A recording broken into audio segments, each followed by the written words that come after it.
ថ្ងៃនេះខ្ញុំមានពេល1ម៉ោងកន្1ម៉ោង25នាទីទៀតដោយសារខ្ញុំអត់ធ្វើការទេថ្ងៃសុក្រនេះដូច្នេះខ្ញុំនឹងបញ្យល់ព័ត៌មាននេះឲ្យចប់សពគ្រប់តាមអ្វីដែលខ្ញុំប្រកាសបាទឥឡូវទី1របាយការណ៍របស់អ្នករាយការណ៍ពិសេសសួរកម្ពុជាថាហេតុអីបានចាប់បានតន្ត្រីតូចរួចត្រីធំពេញថ្លុករឿងឆបបោកអនឡាញថ្ងៃនេះណាភ្លៀងបាក់មេឃបងប្អូនភ្លៀងបាក់មេឃមកភ្លៀងបាក់មេឃលើផែនប៉ុស្តិ៍សធាកម្ពុជាគឺថាអ្នករាយការណ៍ពិសេសរូបនេះបានចេញសេចក្តីរាយការណ៍ឡើងលម្អិតតាក់ទងនឹងរយៈពេលធ្វើដំណើរទៅទស្សនកិច្ចស្វែងរកការពិតនៅកម្ពុជារយៈពេលជាង10ថ្ងៃនេះក៏បានចេញសេចក្តីថ្លែងការណ៍គឺលោក Thomas Andrews ដែលជាអ្នករាយការណ៍ពិសេសរបស់អង្គការសហប្រជាជាតិប្រចាំនៅកម្ពុជាសេចក្តីរាយការណ៍របស់គាត់នេះគឺថាជក់ចិត្តលម្អិតហើយឯកទៅលើតថភាពជាក់ស្ដែងនៅក្នុងសង្គមសូម្បីតែរដ្ឋាភិបាលកម្ពុជាខ្លួនឯងក៏អត់ដឹងប្រកែកយ៉ាងម៉េចបានដែរហើយបងប្អូនពេលដែលយើងនិយាយដូចខ្ញុំផ្សាយអីថាកម្ពុជាចាប់បានតត្រីតូចរួចត្រីធំអីហ្នឹងអ្នកខ្លះគេថាយើងនឹងញុះញង់ថាយើងនឹងផ្សាយព័ត៌មានមិនពិតរដ្ឋាភិបាលគេខំប្រឹងធ្វើណាហេតុអីបានជាយើងមកនិយាយថាអញ្ចឹងអត់ឲ្យតម្លៃរដ្ឋាភិបាលអីសោះឥឡូវស្ដាប់ទៅនេះលោក Thomas Andrews គាត់ធ្វើសន្និសីទសារព័ត៌មានហើយគាត់មានសេចក្តីថ្លែងការណ៍របស់គាត់រាប់ទំព័រដើម្បីបញ្ចប់បេសកកម្មរយៈពេល10ថ្ងៃនៅជាង10ថ្ងៃនៅកម្ពុជាហើយសរសេររបាយការណ៍យ៉ាងលម្អិតអំពីការដែលជួបជាមួយមន្ត្រីរដ្ឋាភិបាលជួបលោកហ៊ុនសែនជួបលោកហ៊ុនម៉ាណែតជួបមន្ត្រីអង្គការសង្គមស៊ីវិលជួបភាគីដៃគូពាក់ព័ន្ធទាំងអស់រហូតតគាត់ចុះទៅជួបជនភៀសសឹកនៅទៅមើលកន្លែងតំបន់ភៀសសឹកនៅអាកន្លែងថៃដាក់បលាលួសថៃដាក់កុងតឺន័រអីគាត់សរសេររបាយការណ៍គាត់យ៉ាងលម្អិតនៅក្នុងនឹងទាំងអស់ហើយខ្ញុំនឹងបកស្រាយមួយចំណុចម្ដងឲ្យបងប្អូនបានយល់ថាតើគាត់និយាយអីខ្លះគាត់សរសើររដ្ឋាភិបាលកម្ពុជាអីខ្លះហើយគាត់ស្នើឲ្យរដ្ឋាភិបាលកម្ពុជានឹងធ្វើអីខ្លះឥឡូវខ្ញុំចាប់ផ្ដើមពីចំណុចរឿងឆបបោកអនឡាញទៅមុនព្រោះរឿងនេះគឺជាអាយុជីវិតរបស់ប្រទេសកម្ពុជាដែរលោក Thomas Andrews និយាយពីរឿងការឆបោកអនឡាញគាត់សូត្រទាំងអស់ដែលជារបាយការណ៍គាត់មើលមែនគាត់ស្ដាប់របាយការណ៍របស់កម្ពុជាដែលរាយការណ៍ប្រាប់គាត់សូត្រឲ្យស្ដាប់មែនថាកម្ពុជាបានប្រយុទ្ធប្រឆាំងការឆបោកអនឡាញបានដល់ទៅបិទឬក៏ថាចុះទៅណែលុកលុយឬក៏ចូលទៅឆែកឆេរទីតាំងឆបោកអនឡាញជាងជិត600កន្លែង600ទីតាំងហើយចាប់ជនល្មើសនឹងយកមកផ្ដន់ទាទោសឥឡូវមានជាង3000នាក់ដែលកំពុងតែស្ថិតនៅមុខកិច្ចនីតិវិធីតាមផ្លូវតុលាការអីចឹងហើយចាប់បញ្ជូនចាប់អីទៅស្រុកក្រៅទៅអីដែលគាត់មើលឃើញថានេះគឺជាការប្រឹងប្រែងរបស់រដ្ឋាភិបាលដែរគាត់មិននិយាយរាយការណ៍នេះគឺគាត់បានន័យថាទទួលស្គាល់ថារដ្ឋាភិបាលប្រឹងធ្វើដែរក៏ប៉ុន្តែអ្វីដែលជាសំណួររបស់គាត់ក៏ថានៅពេលដែលបាត់ឆបោកអនឡាញនេះគឺក៏ក្រើកពេញផ្ទៃប្រទេសកម្ពុជាលោកមិនសង្កេតឃើញថាកម្ពុជាបានចាប់ត្រីធំបានសោះនេះរឿងនេះហើយដែលជារឿងមួយដែលខ្ញុំពេញចិត្តអ្នករាយការណ៍ពិសេសអង្គការសហប្រជាជាតិនៅដែលគេសរសេរដែលទៅធ្វើព័ត៌មានឯករាជ្យគេសរសើររដ្ឋាភិបាលប៉ុន្តែក្នុងពេលជាមួយគ្នានឹងថាអ្នកធ្វើនេះគឺបានចាប់បានតែត្រីតូចទេរួចត្រីធំពេញថ្លុករឿងឆបោកអនឡាញនៅកម្ពុជាទៅស្ដាប់សេចក្តីថ្លែងការណ៍របស់លោក Andrews Thomas Andrews ឡើងវិញគឺជាគាត់បាននិយាយដូចនេះគឺនៅក្នុងកិច្ចដែលផ្ដល់សន្និសិទសារព័ត៌មានទៀតគាត់ថាចេះខ្ញុំសូមដកស្រង់ប្រសាសន៍គាត់ទាំងស្រុងជាភាសាអង់គ្លេសគាត់ថា First I asked why despite the ongoing crackdown the government has yet to take action against senior Cambodian officials and other powerful individuals credibly linked to cyber scam operations ប្រែជាខ្មែរយ៉ាងងាយយល់ថាខ្ញុំឆ្ងល់ខ្ញុំចង់សួរដែរថាហេតុអីបានជារដ្ឋាភិបាលកម្ពុជាប្រយុទ្ធប្រឆាំងការឆបោកអនឡាញហ្នឹងឃើញធ្វើជាបន្តបន្ទាប់អត់ឈប់ដៃដែរក៏ប៉ុន្តែហេតុអីបានមកដល់ពេលនេះរដ្ឋាភិបាលកម្ពុជាអត់ទាន់បានចាត់វិធានការណាមួយទៅលើមន្ត្រីជាន់ខ្ពស់រដ្ឋាភិបាលកម្ពុជានិងអ្នកដែលជាមានអំណាចធំ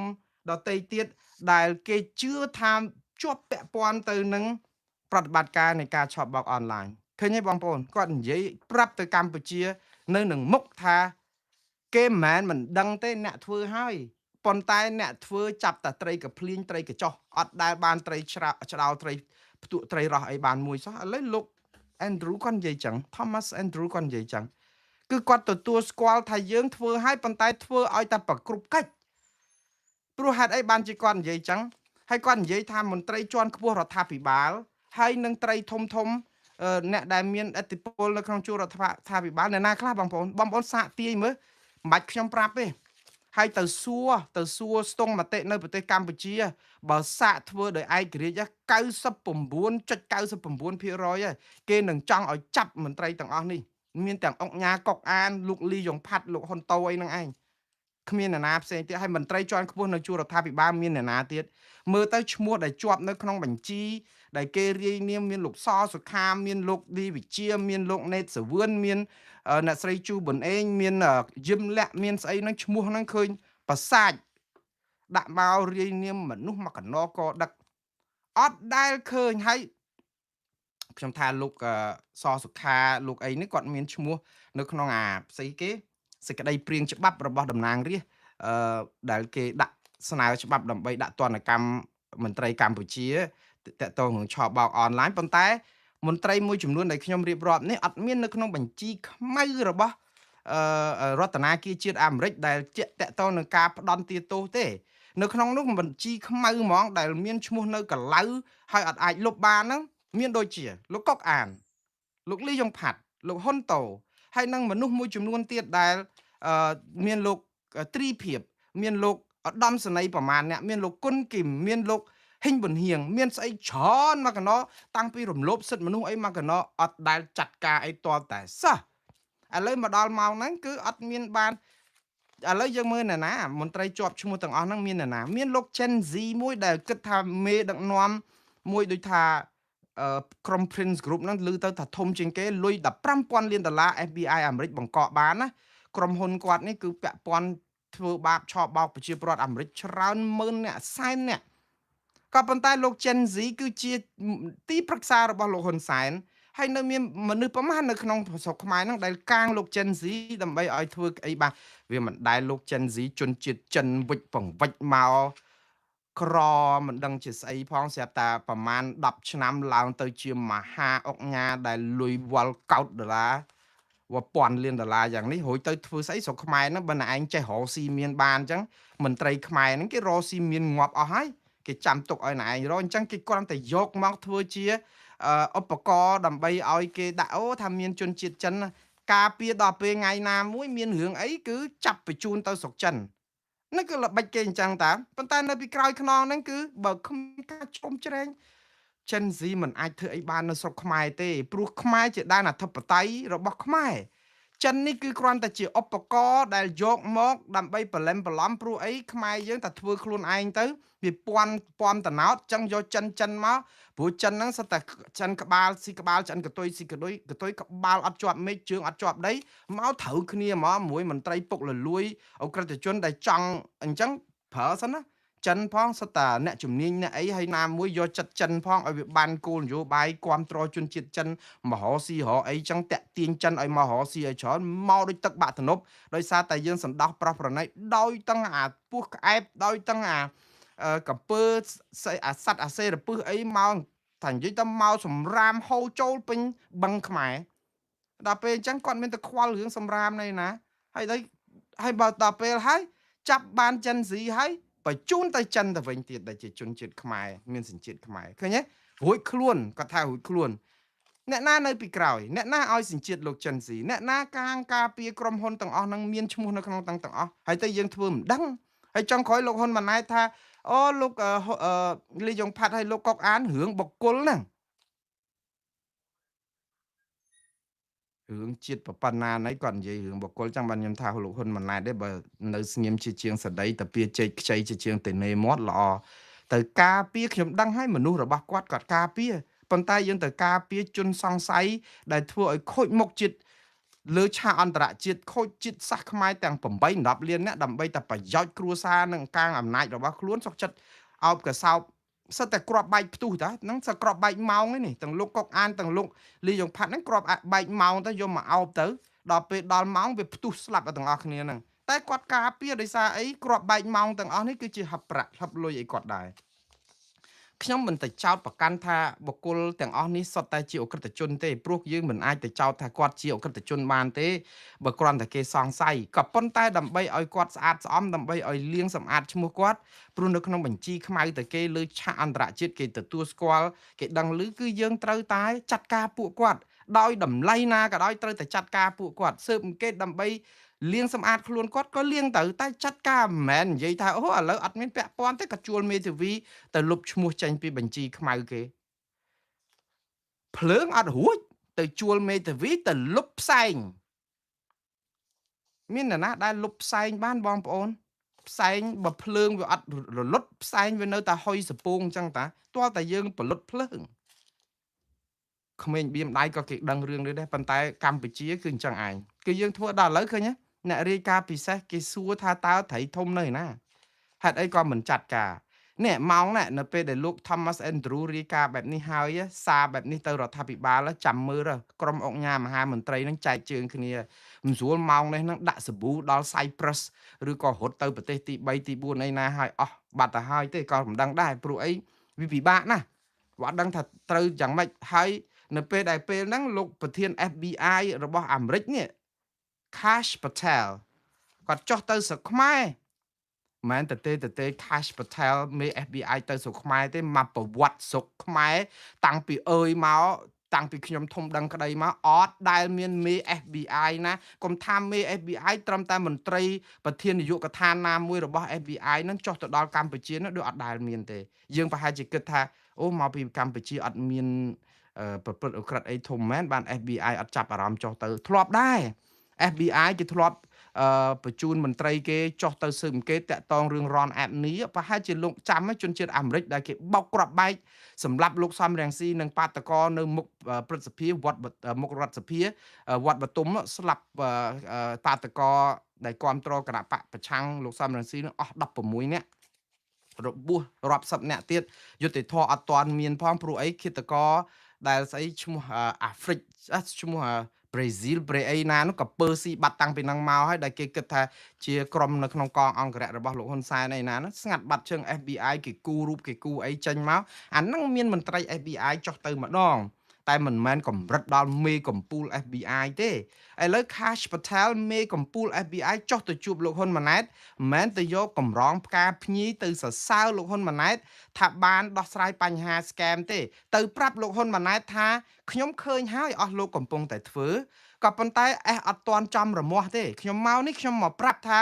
អស់លោកធ្វើអត់ទាន់ចំរមាស់ទេ FBI នៅសហការព្រោះ FBI ចោទប្រកាន់លោក Gen Z ពីបទឆបោកអនឡាញបង្កក់ទ្រព្យ$15,000 លានអ្នកចាប់ Gen Z បានដកសញ្ជាតិ Gen Z ទៅបញ្ជូនទៅឲ្យចិនឯណាទៅវិញអាមេរិកគេមិនបាច់និយាយទេគេគ្រាន់តែទៅប្រាប់ថាកុំពេកហើយឥឡូវអ្នកចាប់ Gen Z បានបញ្ជូនទៅលីសុងបញ្ជូនទៅអស់អាមេរិកជាអ្នកដែលរកបានភ័ស្តុតាងចោតប្រកាន់អ្នកទាំងអស់នេះអ្នកចាប់បានអ្នកបញ្ជូនទៅចិន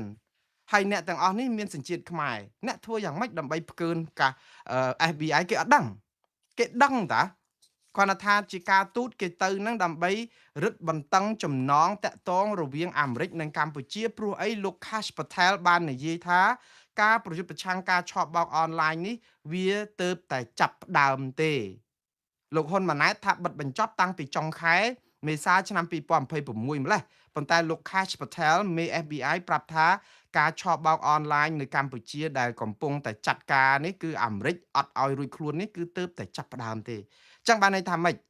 ទៅចាប់ផ្ដើមខ្មែរយើងថាងាប់ទៅចាប់ផ្ដើមមិនយើងចាប់អស់មកកណោហើយសឹងថាអស់មកប្រទេសហើយអត់ទេ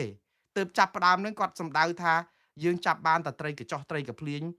អាមេរិកគេចាត់ការអត់ទាន់បានផ្ដន់ទាទោសលោក Gen Z នៅក្នុងតុលាការអាមេរិកនៅឡើយហើយនៅមានមន្ត្រីច្រើនណាអាមេរិកអត់ទាន់បានផ្ដន់ទាទោសសូម្បីតែមួយនាក់ទៅតែចោតប្រកាន់សិនទេដូច្នេះនៅរេលពេញថ្លុកនៅស្រុកខ្មែរហ្នឹងដែលជាត្រីធំហ្នឹងអត់បានចាត់ការអីសោះរួចទៅយើងគិតថារួចខ្លួនណាមកសហការជាមួយនឹង FBI អត់មាន FBI ទៅឲ្យផ្កាភ្ញីអីយើងទេគឺជាការព្រមាន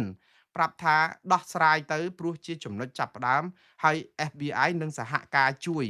ហើយមិនត្រឹមតែប៉ុណ្ណឹងមុននឹងមេ FBI ចូលទៅស្រុកខ្មែរមានមន្ត្រីទូតអាមេរិក2នាក់យ៉ាងហោច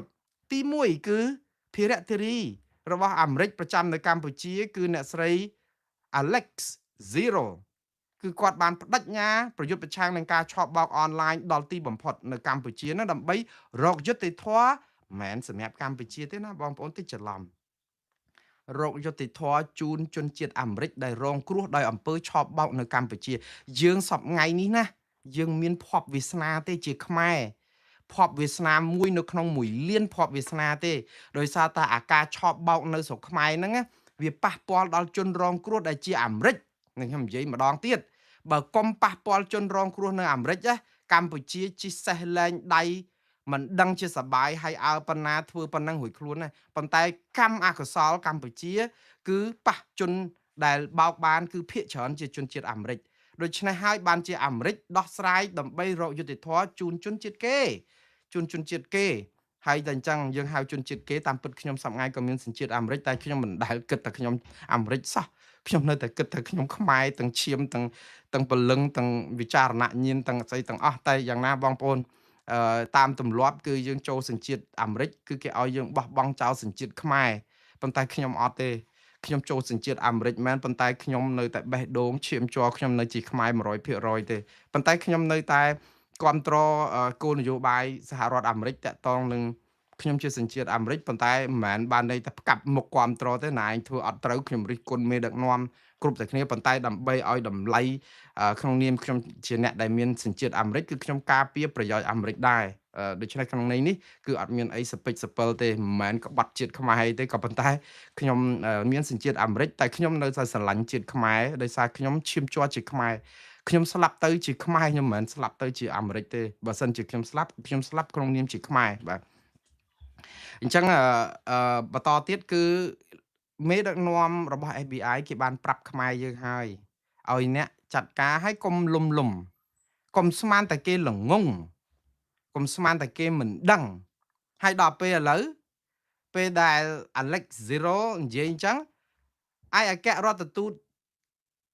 ទៅអនាគតរបស់អាមេរិកប្រចាំនៅកម្ពុជាលោក Christopher Anderson ដែលថ្ងៃទី16ខែកក្កដាអញ្ចឹងមកខ្ញុំឲ្យបងប្អូនកត់ថ្ងៃនឹងទុកថ្ងៃទី16ខែកក្កដាលោក Christopher Anderson ថ្លែងសារចំនួន2ចំណុចដែលយើងទាំងអស់គ្នាជាខ្មែរ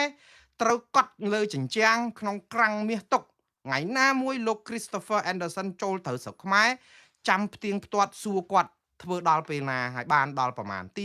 1នៅមុខសមាជិកគណៈកម្មាធិការព្រឹទ្ធសភាអាមេរិកដែលជាអ្នកដែលផ្ដល់ការទុកចិត្តដើម្បីបោះឆ្នោតឲ្យគាត់បានទៅក្លាយទៅជាតំណាងទូតអាមេរិកប្រចាំនៅកម្ពុជានោះគឺគាត់បញ្ញាចំនួន2ចំណុចទី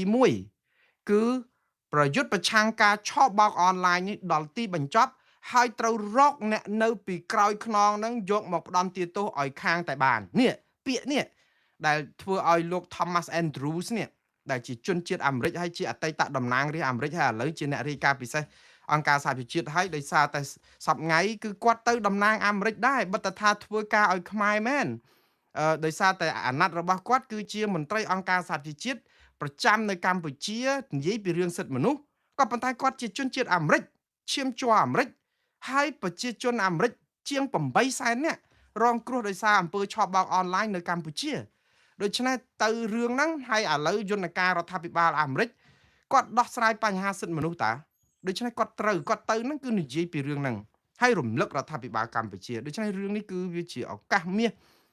សម្រាប់រដ្ឋាភិបាលកម្ពុជាដោះស្រាយបញ្ហាហើយបើសិនជាអត់ទេគឺទៅហើយចប់ហើយអង់គ្លេសគេហៅថា the end សំទោសអង់គ្លេសគេប្រើពាក្យថា the beginning of an end the beginning of an end នេះបានន័យថាជាចំណុចចាប់ផ្ដើមនៃទីបញ្ចប់បានន័យថាទីបញ្ចប់ជួនកាលវាអត់ដឹងចប់នៅពេលណាប៉ុន្តែឥឡូវវាមានចំណុចចាប់ផ្ដើមមួយគឺចាប់ផ្ដើមនៃទីបញ្ចប់ដោយរទេះភ្លើងអញ្ចឹងណាបងប្អូននៅពេលដែលវាបើកលបឿនលឿនមែនតើគឺយើងអត់មានទីបញ្ចប់ទេចេះទៅអញ្ចឹងទៅ100គីឡូក្នុង1ម៉ោងក៏ប៉ុន្តែនៅពេលដែលចាប់ផ្ដើម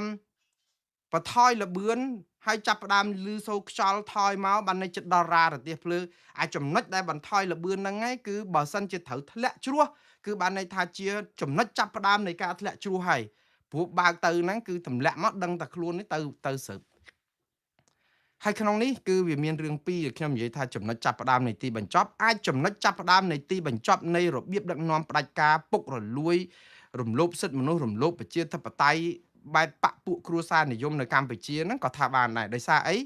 អត់មានជំរឿសអីដែលត្រូវដោះស្រាយទេព្រោះនេះជាទីបញ្ចប់នៃរបៀបដឹកនាំរដ្ឋបែបនេះក៏ប៉ុន្តែក៏ជាចំណុចចាប់ផ្ដើមនៃក្តីសង្ឃឹមរបស់ប្រជាពលរដ្ឋខ្មែរទាំង18លាននាក់ដែរ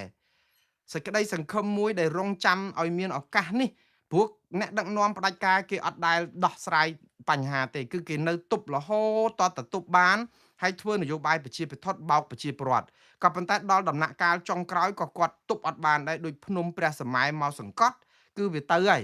ដូច្នេះវាអាចជាចំណុចចាប់ផ្ដើមនៃការរលំរលាយនៃរបៀបដឹកនាំរដ្ឋបែបនេះក៏ប៉ុន្តែក៏វាជាចំណុចចាប់ផ្ដើមនៃចំណុចវិជ្ជមានសេចក្តីសង្ឃឹមឲ្យប្រជាពលរដ្ឋនៅទូទាំងប្រទេសដែរថាមានអន្តរជាតិបើក៏មានអន្តរជាតិព្រោះក្រោលដងលោកហ៊ុនសែនអត់ដែលខ្វល់អន្តរជាតិទេយើងចាំណាបងប្អូនលោកហ៊ុនសែនធ្វើឲ្យប្រជាពលរដ្ឋខ្មែរអ្នកតស៊ូមតិប្រជាធិបតេយ្យបាក់ស្មារតីបាក់ស្បាតច្រើនលើកច្រើនគ្រាហើយដោយសារគាត់យកអាវិធីនយោបាយប្រជាពិធដ្ឋមួយគឺស្អំចិត្តប្រជាពលរដ្ឋមួយថាកម្ពុជាអត់ដួលទេអត់ដួលទេយើងគ្រាន់តែបំផ្លាញសិទ្ធិមនុស្សបំផ្លាញក្រុមប្រឆាំងប៉ុណ្ណឹងយើងយកពាក្យអគុណសន្តិភាពមកទប់ទៅប្រជាពលរដ្ឋច្បាស់ជាពុលនឹងអាការអគុណសន្តិភាពណែណាមិនចង់បានសន្តិភាពអញ្ចឹងនឹងភ្លេចគណៈបកប្រឆាំងព្រោះមានគណៈបកប្រឆាំងគឺមានសង្គ្រាមដល់តែពេលអត់គណៈបកប្រឆាំងគឺមានសន្តិភាពអគុណសន្តិភាពដោយសារតែអត់គណៈបកប្រឆាំងអញ្ចឹងទៅធ្វើឲ្យប្រជាពលរដ្ឋដូរអាពាក្យថាអត់គណៈបកប្រឆាំងមកអគុណសន្តិភាពយកគណៈបកប្រឆាំងជាសង្គ្រាមហ្មងដល់អញ្ចឹងទៅនាំគ្នាទំទិញពាក្យហ្នឹងបិទគ្រប់សំបីថាប្រគុណក៏បិទដែរអរគុណសន្តិភាពហ្នឹង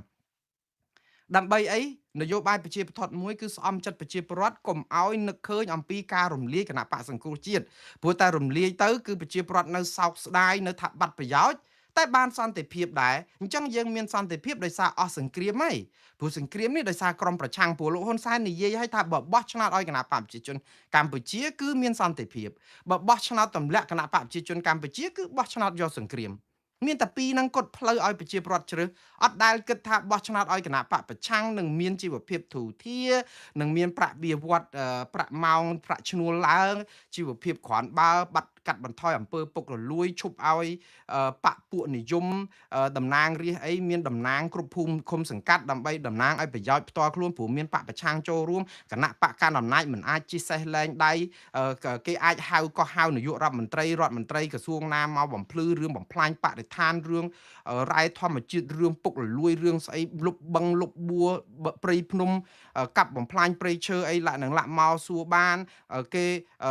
មន្ត្រីបកប្រឆាំងអាចធ្វើនយោបាយការបរទេសនៅស្រុកក្រៅប្រជាពលរដ្ឋខ្មែរចាប់ផ្ដើមត្រូវគ្នាផ្សះផ្សាជាតិមិននយោបាយស្មោកគ្រោកលាក់នឹងលាក់គេអត់ដែលផ្សាយអញ្ចឹងទេគឺគេផ្សាយថាបើអត់គណៈបកប្រឆាំងគឺមានសន្តិភាពមានគណៈបកប្រឆាំងគឺមានសង្គ្រាមហើយបើបំផ្លាញទៅក៏ល្អដែរថ្កោលទោសទៅឲ្យបាត់ស្រឡះទៅដើម្បីឲ្យខ្មែរមានសន្តិភាពព្រោះសង្គ្រាមយូរពេកទៅចោតសង្គ្រាមបានមកពីគណៈបកប្រឆាំងហើយអត់ត្រូវការឲ្យបរទេសណាមកគ្របដណ្ដប់ជន់ក្បាលខ្មែរទេទាំងសហគមន៍អឺរ៉ុបទាំងសហរដ្ឋអាមេរិកសាររបស់គេនឹងតែអញ្ចឹងគឺសហគមន៍អឺរ៉ុបណែដក 20% ដក 100% ក៏បានដែរអត់ងាប់ទេហ៊ុនសែនអត់ងាប់ទេគាត់និយាយអញ្ចឹងអ្នកដែលស្លាប់គឺប្រជាពលរដ្ឋ18លានអ្នកព្រោះគ្រួសារតកូលហ៊ុននេះចាយ100ជាតិទៀតក៏អស់ដែរគាត់មានតែភ័យខ្លាចស្លាប់ស្អីគាត់អ្នកណាដែលមានលទ្ធភាពទៅវាយកូនគោលបងប្អូនមួយថ្ងៃគ្នារកតែលុយទិញអង្គ3ពេលអត់ទាំងបានផងបងលុយមីក្រូហិរញ្ញវត្ថុបងអត់គ្រប់ចពាក់គេរំសួតមេដឹកនាំទៅវាយកូនគោលវាយអីណាសបាយក្អាយអីតើអ្នកណាមានលទ្ធភាពធ្វើដូចគាត់បានបើគាត់មានរបរអីដូចលោកត្រាំដូចអីគឺមិនខ្វល់ទេគាត់សទ្ធិតែលោកហ៊ុនសែនមានសទ្ធិមកពីណាគាត់មកពីសម័យខ្មែរក្រហមមកចកេះដូចយើងដែរហ្នឹងហើយប្រាក់ខែនាយករដ្ឋមន្ត្រីមានប្រមាណខ្ញុំឲ្យ$5000ចុះមួយខែមកចុះបើគាត់ដើរតែជួលមនុស្សនេះមនុស្សនោះម្ដងមួយសែនម្ដង5 80000 50000ដូចស្អីជួលសានបន្ទឿនជួលសពូនមីដាដាជួលអ្នកនេះជួលអ្នកនោះឲ្យលុយអ្នកនេះឲ្យអ្នកនោះរឿងទីសវណ្ណថានោះឮសូព័ត៌មានរឿងដល់ទៅ1លានចុះបានលុយនោះមកពីណា ហើយដល់ពេលអញ្ចឹងបើចាយអាហ្នឹងអស់ហើយតើគាត់បានលុយឯណាទៅធ្វើអីផ្សេងទៀតដូច្នេះអាហ្នឹងតកតងនឹងអំពើពុករលួយនៅក្នុងរបៀបដឹកនាំរដ្ឋហើយនរណាទៅសួរគាត់បើសិនពួកប្រឆាំងវិញចាប់ដាក់គុកអស់ហើយអត់ប្រកាសទ្របអត់ប្រកាសអីបានលុយអីនាំវាថាតែមិនតិលតែបន្តិចតែ$250ផងកុំថាឡើយដល់ទៅលុយរាប់ម៉ឺននាឡិកាតម្លៃលានដុល្លារលុយតែ$250សោះរឿងខំចន្ទរាទីហៅស្រីមុំតាក់តងនឹងរឿងគេចោតប្រកាន់លោកកឹមសុខាថាមានស្នេហា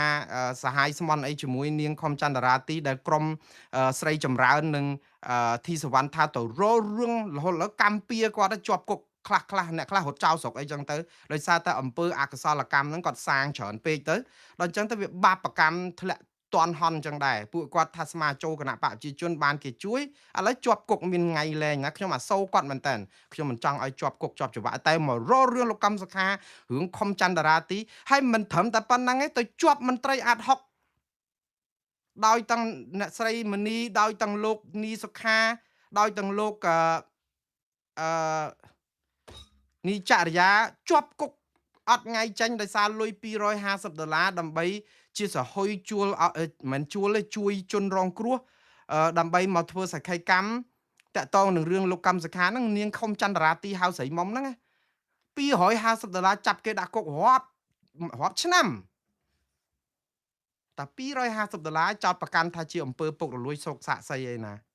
ហើយបើលុយគេវិញខាងគណៈបកប្រជាជនចង់អ្នកណាខ្សែក្រវ៉ាត់$1,25,000ឬក៏ពនាលការាប់សែនរាប់អីអត់អ្នកណាឈឺក្បាលហាលថ្ងៃទេហើយគេអត់ដឹងអាហ្នឹងគេដឹងតែអស់លោកគិតថាធ្វើបានចេះធ្វើទៅឲ្យចេះប្រឡប់ហើយទៅជួលមនុស្សលលោកហ្នឹងមកឲ្យជេមរាយគេនិយាយអត់បានទេជេររហូតចាំមើលក្រុមលលោកនេះបន្តិចទៀតទៅគេបោចរួមយកទៅរ៉ូទីអស់ដូចគ្នាហ្នឹងពួកអីដល់អស់តម្លៃទៅគឺរ៉ូទីហើយយ៉ាងហោចបើមិនបោចរួមក៏ធ្លាក់ទៅដីសម្ោចរួមដែរ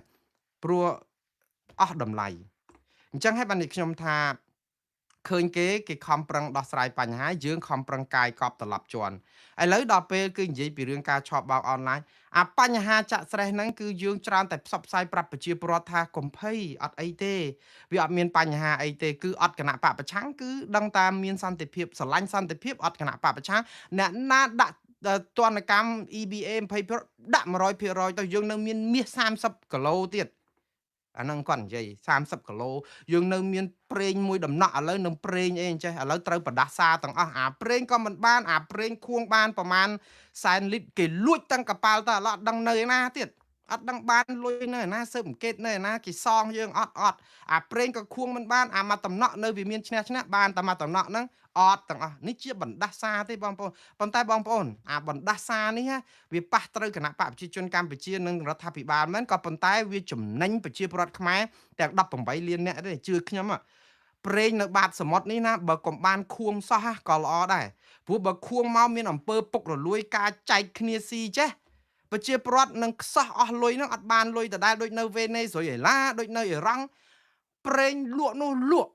ពិភពលោកសង្ឃថាខ្មួលខ្មាល់ដោយសារផ្សែងពុលពីប្រេងលក់ហ្នឹងលុយនិយាយពីយកទៅក្រាលថ្នល់ដេកតែប្រជាពលរដ្ឋរត់តបាយហូបអត់បានទេដោយសារអីរត់លួចអស់មន្ត្រីកាងអំណាចលួចអស់ដល់អញ្ចឹងអាខ្សោះធនធានធម្មជាតិក្រោមដីក៏អស់អាលុយចូលទៅកប៉ៅមន្ត្រីពុកលលួយអស់អញ្ចឹងមកខ្ញុំថានេះគឺជាភ័ព្វវាសនារបស់ស្រុកខ្មែរដែរអត់បាច់ខួងបានឲ្យវានៅជារ៉ែធម្មជាតិនៅបាតបឹងបាតទលេទុកឲ្យកូនខ្មែរចំនួនក្រោយតទៅទៀតថ្ងៃណាស្រួលបួលរៀបចំស្រុកទេសរៀបចំកុំឲ្យមានអំពើពុករលួយប្រជាធិបតេយ្យត្រឹមត្រូវកុំឲ្យឯកបៈបែបនេះគោះមកយកប្រេងនឹងមកលក់គឺបានផលដល់ប្រជាពលរដ្ឋទាំងអស់អានឹងអាស្រ័យផលក៏ល្អមិនហួសពេលដែរទុកទៅវាជាទ្រព្យគាត់ចិន្តាដែរទេព្រោះបើវានៅជារបស់ខ្មែរវានៅតែជារបស់ខ្មែរបើកាយមកឥឡូវចាំមើលបើកាយបានឥឡូវរឿងទៀតគណៈបកប្រជាជនកម្ពុជាកំពុងតែខ្សែធនហើយបើតាមមើលខ្ញុំនិយាយនេះគេហៅរឿងខ្ញុំទៀតហើយគេថាមូណារ៉េតហ្នឹងនិយាយតែអាក្រក់ពីគណៈបកប្រជាជនកម្ពុជានិងរដ្ឋាភិបាលខ្សែធនហ្នឹងគឺខ្ញុំសំដៅទៅលើកត្តាចាក់ស្ដែង scam អនឡាញពេញផ្ទៃប្រទេសធ្វើឲ្យបាត់ចំណូលបាត់ភ្ញៀវទេសចរបាត់សេដ្ឋកិច្ចធ្លាក់ចុះបិទព្រំដែនបិទស្អីចឹងទៅហ្នឹងហើយអាបិទព្រំដែនហ្នឹងកំហុសមកពីថៃគេអ្នកបិទខ្ញុំទទួលស្គាល់តែថៃខូចអត់អីទេប៉ុន្តែវាមានបញ្ហាដោយសារតែយើងហ្នឹងក៏វាមានបញ្ហានយោបាយជាមួយថៃយូរហើយដែរ ហើយផ្ទៃក្នុងយើងដែរបើថៃវាយយើងបានថៃវាយយូរហើយមិនមែនថៃវាយនៅពេលនេះទេដោយសារតែយើងធ្វើឲ្យបែកបាក់ជាតិយើងខ្លាំងពេកយើងផ្ទៃក្នុងយើងលែងត្រូវគ្នាខ្មែរយើងហែកហួរថៃមានឱកាសគឺថៃវាយយើងហ្មងថៃចង់វាយយើងយូរហើយតែវាយអត់បានចាប់ពីឆ្នាំ2017មកនៅពេលដែលរំលាយគណៈបកសង្គ្រោះជាតិគេដឹងថាខ្មែរនេះលលាយខ្សលហើយលែងគិតសិទ្ធិមនុស្សលែងគិតប្រជាធិបតេយ្យគឺដើម្បីក្រាញអំណាចគឺគេវាយខ្មែរបានដោយសារគេដឹងថាគេបាច់ប្រាក់ដួងមកបានហើយគេដឹងថាគេនឹងធ្វើឲ្យខ្មែរយើងគេយើងខ្មែរខ្ញុំនិយាយម្ដងទៀតឆ្លោះគ្នាក្នុងគ្រួសារដោយស្រាតកាយាបង្ហាញញាតឆ្លោះគ្នាក្នុងសង្គមជាតិដោយលៀតកំណប់ទ្របឲ្យចោលឃើញកំណប់ទ្របឃើញភាពឆ្លោះគ្នារបស់យើងឡាយតបោចសក់យកអស់លីងនេះឯងយើងរៀបចំមកវិញអញ្ចឹងបានជាថៃមើលងាយមិនមែនថៃខ្លាំងទេគឺខ្មែរខ្សោយហើយយើងត្រូវទទួលស្គាល់ការពិតថៃខ្លាំងប៉ុណ្ណាក៏មិនអាចមកឈ្លានពានដែនអធិបតេយ្យរំលោភច្បាប់ជាតិនិងអន្តរជាតិហើយបើថៃខ្លាំងឧទាហរណ៍ហើយខ្មែរមូលមាត់គ្នាក៏មិនអោយថៃយកដីខ្មែរបាន76កន្លែងនឹងដែរខ្ញុំជឿថាជនជាតិខ្មែរយើងនឹងបដូរជីវិតមិនអោយណែឯងយកបានទេក៏ប៉ុន្តែដោយសារតែស្ថានភាពបែបនេះដល់ពេលយើងទ្រាំខ្លួនមេដឹកនាំយើងមិនអាចទប់គេបានគឺយើងសុកចិត្តចុះហត្ថលេខាកិច្ចព្រមព្រៀងប័ណ្ណឈប់បាញ់សុំអ្នកណានៅហ្នឹងអស់76កន្លែងហ្នឹងសិនទៅហើយសង្ឃឹមថាបានមកវិញអូខេទៅសង្ឃឹមទៅបើអត់ប្តឹងគេទៅយើងសង្ឃឹមទៅយើងនៅតែស្រែកថ្កោលទោសគេទៅហើយកុំប្តឹងទៅតុលាការអន្តរជាតិឥឡូវវិលមកវិញខ្ញុំថារដ្ឋាភិបាលកម្ពុជានិងគណៈបកប្រជាជនកម្ពុជាដល់ដំណាក់កាលខ្សែធននេះគឺដោយសារអ្វីដែលគាត់ធ្លាប់មានអាការឆោបបោកអនឡាញនេះបងប្អូនកុំគិតលេងសើចឲ្យសោះណាគ្រាន់តែគេបង្កក់លុយលោកចិនសៀ$15,000 លានទ្រប Bitcoin ផងហ្នឹង$15,000 លានយើងសាកគិតមើលថាតើវិស័យអចលនទ្រព្យអីដែលក្រុមហ៊ុន Gen Z នេះ Prince Group នេះបើកពេញផ្ទៃស្រុកខ្មែរវាស់ភ្នំពាត់អូស្ទឹងបឹងបួស្រែចម្ការប្រជាពលរដ្ឋដើម្បីអចលនទ្រព្យដើម្បីលាងលុយនេះតើទ្រព្យនេះប្រមាណ$100,000 លានទៀតតែយើងមិនដឹងព្រោះអត់មាននរណាបង្កក់ទ្រព្យ Gen Z នៅស្រុកខ្មែរបាន$1អត់ទេនេះឯងដែលក្រុមខាងអ្នករាយការណ៍ពិសេសអង្គការសហជីវជាតិនឹងចិត្តទៅសួរថាចុះហេតុអីបានត្រីធំគេបង្កក់ទ្រព្យ Gen Z $15,000 លាននៅអាមេរិកខ្មែរយើងតាម1សេនក៏អត់ដែរអូយើងទៅបង្ក្រាបការឆោបបោកអនឡាញក៏ក្រើក600កន្លែង3-4,000អ្នកបញ្ជូនរាប់សែនអ្នកចេញទៅស្រុកក្រៅលុយបង្កក់ទ្រព្យពួកឆោបបោកតាម100រៀលក៏អត់មានដែរហើយយើងគេជឿដែរហើយចុះនៅអាមេរិកលោក Gen Z គេគ្រាន់តែដាក់តាបុគ្គលនឹងមួយតែ Gen Z សោះ$15,000 លានដែលគេបង្កក់ទ្រព្យបានណាដូច្នេះយើងធ្វើឲ្យគេឆ្ងល់យើងគឺគេដឹងតើថាយើងនឹងធ្វើឲ្យតែបានទេរឿងមួយទៀតរឿងតាក់ទងនឹងរឿងដែលថាកម្ពុជាតលឆោបោកនេះណាគឺជាឆ្នាំងបាយរបស់អ្នកដឹកនាំផ្ដាច់ការនៅប្រទេសណាក៏ដូចទេណាភូមានេះណាឆោបបោកអនឡាញហ្នឹងគឺជាឆ្នាំងបាយសម្រាប់របបសឹកយោធាភូមាប្រជាប្រដ្ឋខ្លោចផ្សាតែរបបសឹកយោធានៅមានដង្ហើមដកដោយសារលុយហ្នឹងគឺវាចូលទៅក្នុងក្រមមេដឹកនាំជាន់ខ្ពស់របស់ភូមារឿងនៅស្រុកខ្មែរខ្ញុំមិនចោទប្រកាន់ថាលុយនឹងចូលទេប៉ុន្តែមើលលំនាំភូមានិងលំនាំប្រទេសផ្សេងទៀតដែលគេដឹកនាំបែបហ្នឹងគឺលុយហ្នឹងវាអត់ទៅណាឆ្ងាយពីក្រមអ្នកដឹកនាំឬគណៈបកកណ្ដាលអំណាចនឹងទេគឺដោយសារពួកគាត់កាងឲ្យធ្វើបានបើគេចង់ចាប់គេចាប់បានបងប្អូនចាប់ជនអ្នកដែលឆោបបោកអនឡាញនៅតាមបូរីនៅអីម្ដងបន្ទប់ខ្លះមាន3,000នាក់អីវ៉ាន់ណាអាគារខ្លះមាន5,000នាក់ហុយដូចសម្ោចចឹងយើងទៅអត់ដឹងហីចឹងចុះហេតុអីបានជាសកម្មជនចលនាមេដាធម្មជាតិស្អីតែម្នាក់ពីរឬក៏អ្នកណាមាន comment អី on Facebook ទៅចាប់គេកាហែងណាដេញគេទៅដល់ថៃក៏ទៅចាប់មកបានទៀតប៉ុន្តែនៅមុខនឹងអីហ្នឹងយើងមើលអត់ឃើញដូច្នេះយើងឃើញអំពីចំណាត់ការស្តង់ដាររបស់យើងហ្នឹងគឺថាវាចម្លែកតែវាអកុសលអានេះជាកម្មពៀដែលយើងសាងមកដល់ពេលវាដល់ដំណាក់កាលចុងក្រោយដែរនិយាយទៅគឺវាអកុសលដែរចំពោះគណៈបកប្រជាជនកម្ពុជានិងរដ្ឋាភិបាលគ្នាក៏បាក់មុខណាស់ណា ព្រោះខំប្រឹងណាឲ្យខាងឃោសនិកនឹងមកអួតអំពីសមិទ្ធិនឹងគឺថាអូហេដ្ឋារចនាសម្ព័ន្ធផ្លូវថ្នល់រូបវ័ន្ត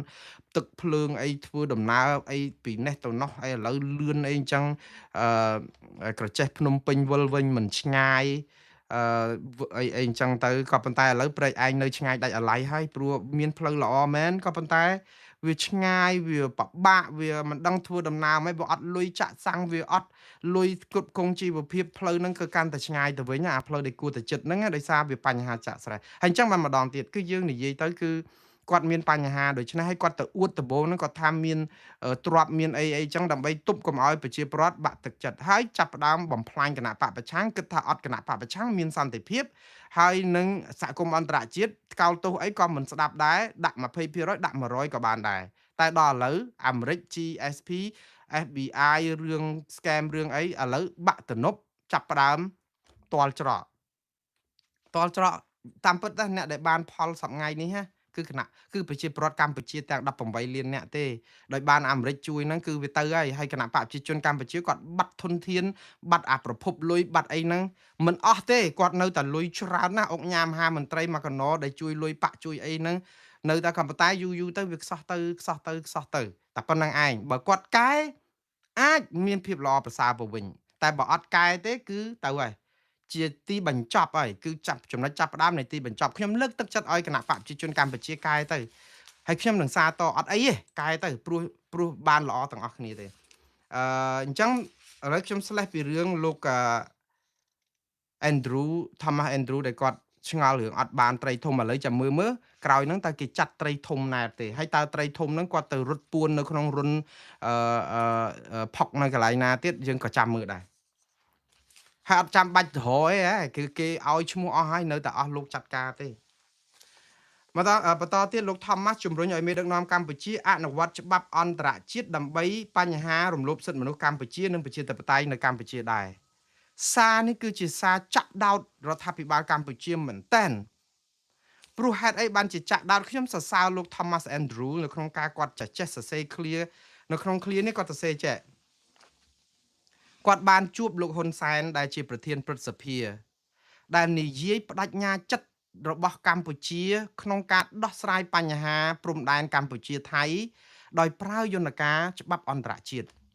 លោកប្រាប់ថាលោកហ៊ុនសែនពិតជាបានប្រាប់គាត់អញ្ចឹងមែនហើយលោកប្រាប់ថាលោកយល់ស្របនៅក្នុងការរកដំណោះស្រាយដោយសន្តិវិធីប្រើច្បាប់អន្តរជាតិព្រោះនេះគឺជាចំនួនអន្តរជាតិ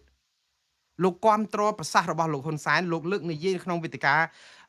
ធ្វើសន្និសីទសារព័ត៌មានក៏ប៉ុន្តែលោកថាខ្ញុំដកស្រង់ពាក្យគាត់តែម្ដងហើយខ្ញុំសរសើរការប្រើពាក្យពេចន៍របស់គាត់មែនតើគាត់សរសេរចេះ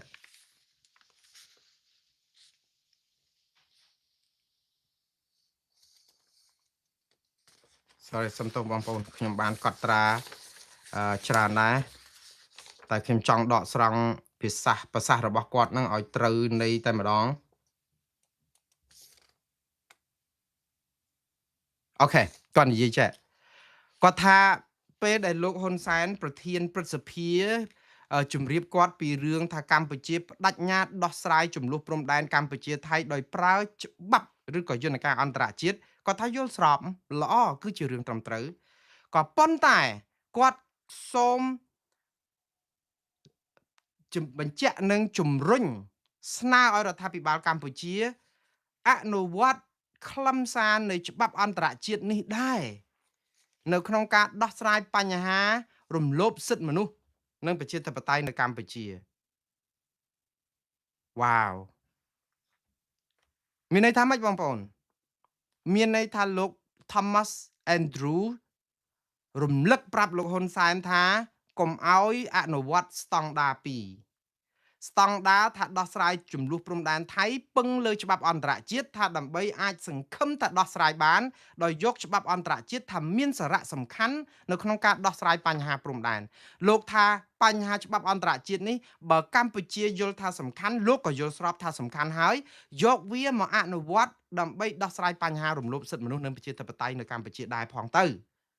ហើយលោកថាលោកបានទទួលដំណឹងមកហើយថាមានអ្នកទោសមនសិការរហូតដល់ទៅជាង100នាក់ហើយតាក់ទងនឹងការរំលោភសិទ្ធិមនុស្សនៅប្រទេសកម្ពុជានេះហើយនៅក្នុងន័យនេះគឺនៅក្នុងរបាយការណ៍របស់គាត់និយាយអញ្ចេះតាក់ទងនឹងអ្នកទោសមនសិការហ្នឹងគាត់និយាយថា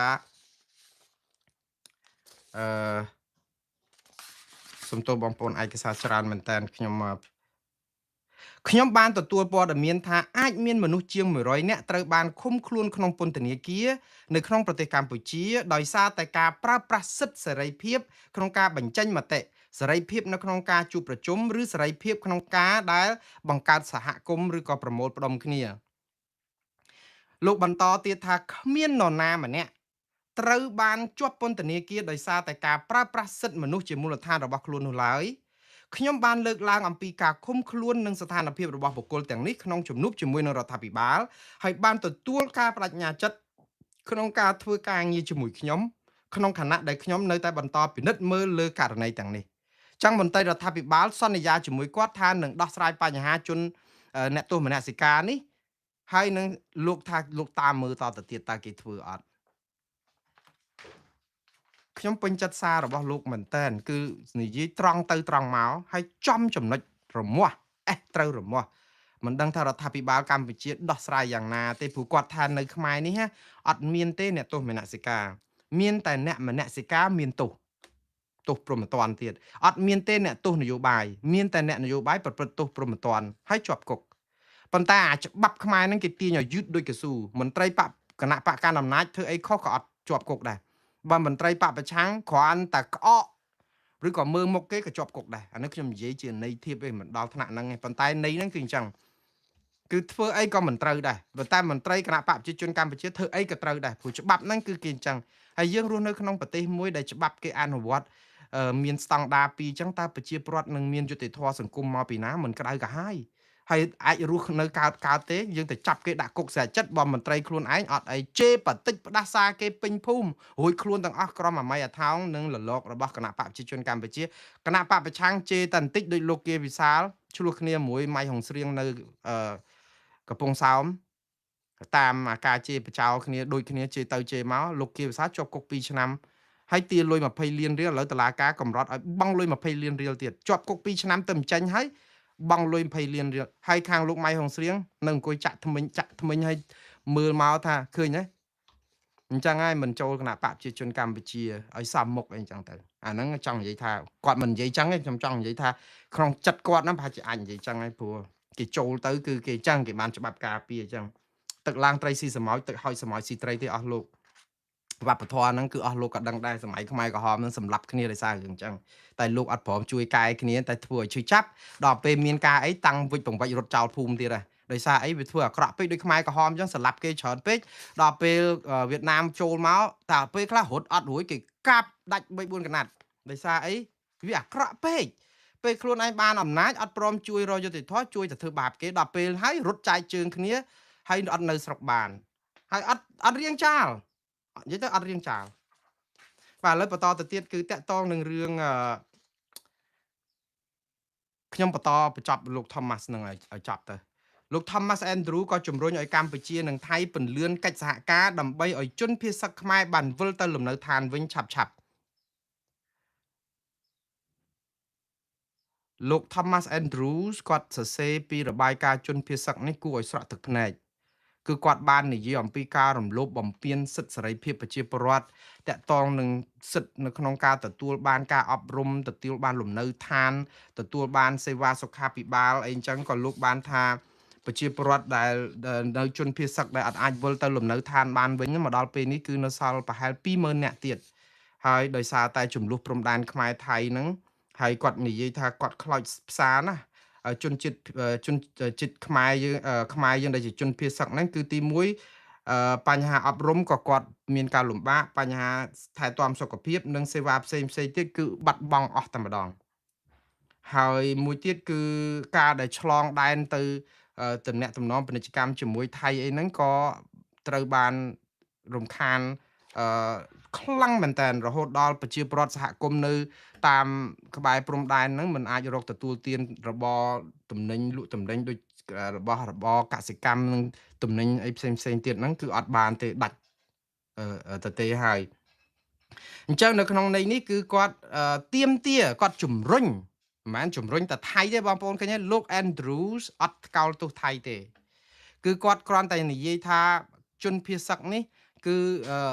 រស់នៅបែបនេះគឺរំលោភប៉ះពាល់សិទ្ធិសេរីភាពរបស់គាត់ហើយអញ្ចឹងហើយបានជាគាត់ជំរុញឲ្យទាំងកម្ពុជាទាំងថៃហ្នឹងពន្លឿនកិច្ចសហការដើម្បីឲ្យជនភៀសសឹកខ្មែរបានវិលទៅលំនៅឋានដើមវិញឲ្យឆាប់តាមដែលអាចធ្វើទៅបានតែប៉ុណ្ណឹងអត់ថ្កោលទោសថៃដែរទេប៉ុន្តែក្នុងន័យហ្នឹងក៏មានន័យគ្រប់គ្រាន់ថាអ្នកដែលមិនអោយប្រជាពលរដ្ឋវិលទៅលំនៅឋានវិញហ្នឹងគឺភាគីថៃច្រើនជាងព្រោះអីខ្មែរយើងមានខាត់ឯណាមិនអញ្ចឹងហ៎ទោះជាលោកមិនថ្កោលទោសរដ្ឋាភិបាលថៃឬក៏យោធាថៃក៏ក្នុងន័យនេះគឺជាសារប្រាប់ទៅរដ្ឋាភិបាលថៃដែរថាអ្នកកំពុងតែធ្វើឲ្យប៉ះពាល់ដល់ជនភៀសសឹកដែលគ្នាមិនអាចវិលត្រឡប់ហើយលោកក៏បានរំលឹកអំពីស្មារតីនៃបទឈប់បាញ់ថ្ងៃទី27ខែធ្នូឆ្នាំ2025ដែលលោកដកស្រង់តាក់ទងនឹងការបដិញ្ញារវាងកម្ពុជានិងថៃថា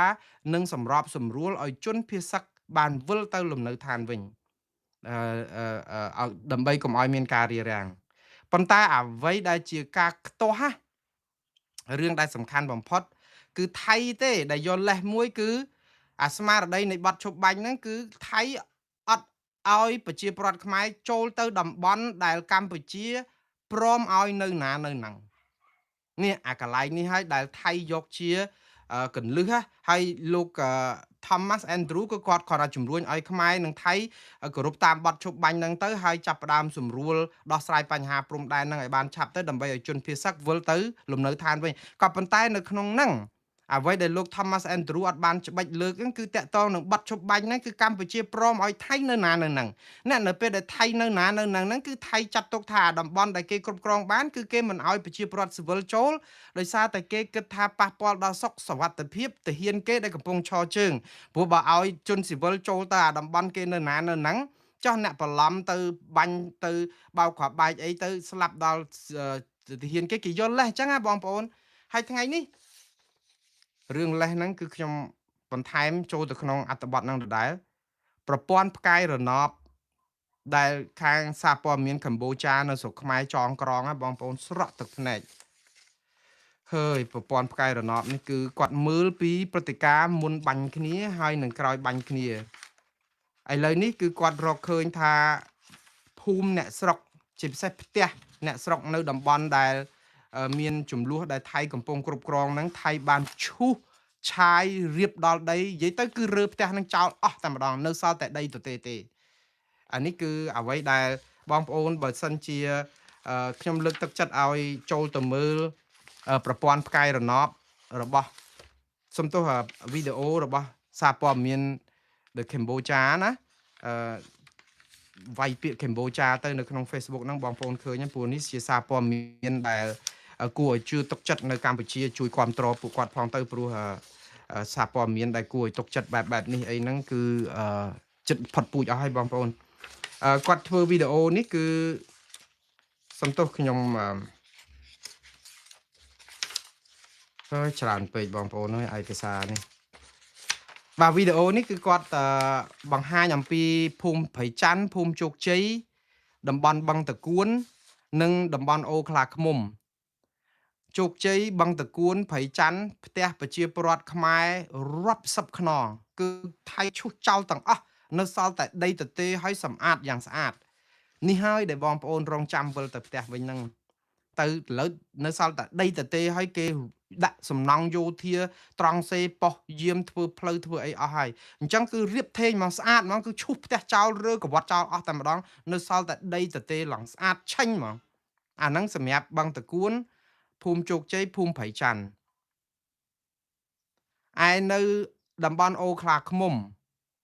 វត្តអារាមខ្មែរហ្នឹងវាយវត្តចោលខ្ទេចឈូសវត្តចោលបាត់ឥឡូវបាត់អស់ហើយនៅច្រកអានសេះផ្ទះប្រជាពលរដ្ឋឈូសរៀបក៏វត្តចោលអស់គឺវាលល្វឹងរោងតាអ៊ុំអីហ្នឹងអស់ហើយគឺថៃយកទៅជារៀបទៅវិញគឺបើសិនជាប្រជាពលរដ្ឋវិលទៅវិញក៏អត់មានផ្ទះនៅដែរអាហ្នឹងគឺនៅក្នុងពេលហ្នឹងថៃគេកំពុងធ្វើអញ្ចឹង ហើយអូយចឹងបានថាវាសោកស្ដាយដែររដ្ឋាភិបាលយើងអត់ព្រមធ្វើអានិយមការអាស្អីគេទីតាំងស្អីគេបំផ្លាញគេអីនឹងដាក់មកប្រមាណផ្ទះដែលគេរំលាយឈូសចោលអីគឺគាត់អត់ព្រមធ្វើសោះខ្ញុំពងតែឆ្ងល់ហេតុអីគាត់ធ្វើអីគេរាល់ថ្ងៃហ្នឹងគាត់នៅតែមកថ្កោលទោសនៅតែមកតវ៉ាថ្កោលទោសតវ៉ាជូនដំណឹងមិនទទួលយកប៉ុន្តែអាភ័ស្តុតាងខ្លួនឯងហ្នឹងប្រមូលឲ្យដាក់នៅលើ website មកឲ្យបងប្អូនយើងបានមើលក្រសួងការបរទេសក្រសួងដែនដីណាគណៈកម្មការស្អីហ្នឹងដាក់មកឲ្យគ្នាបានមើលអត់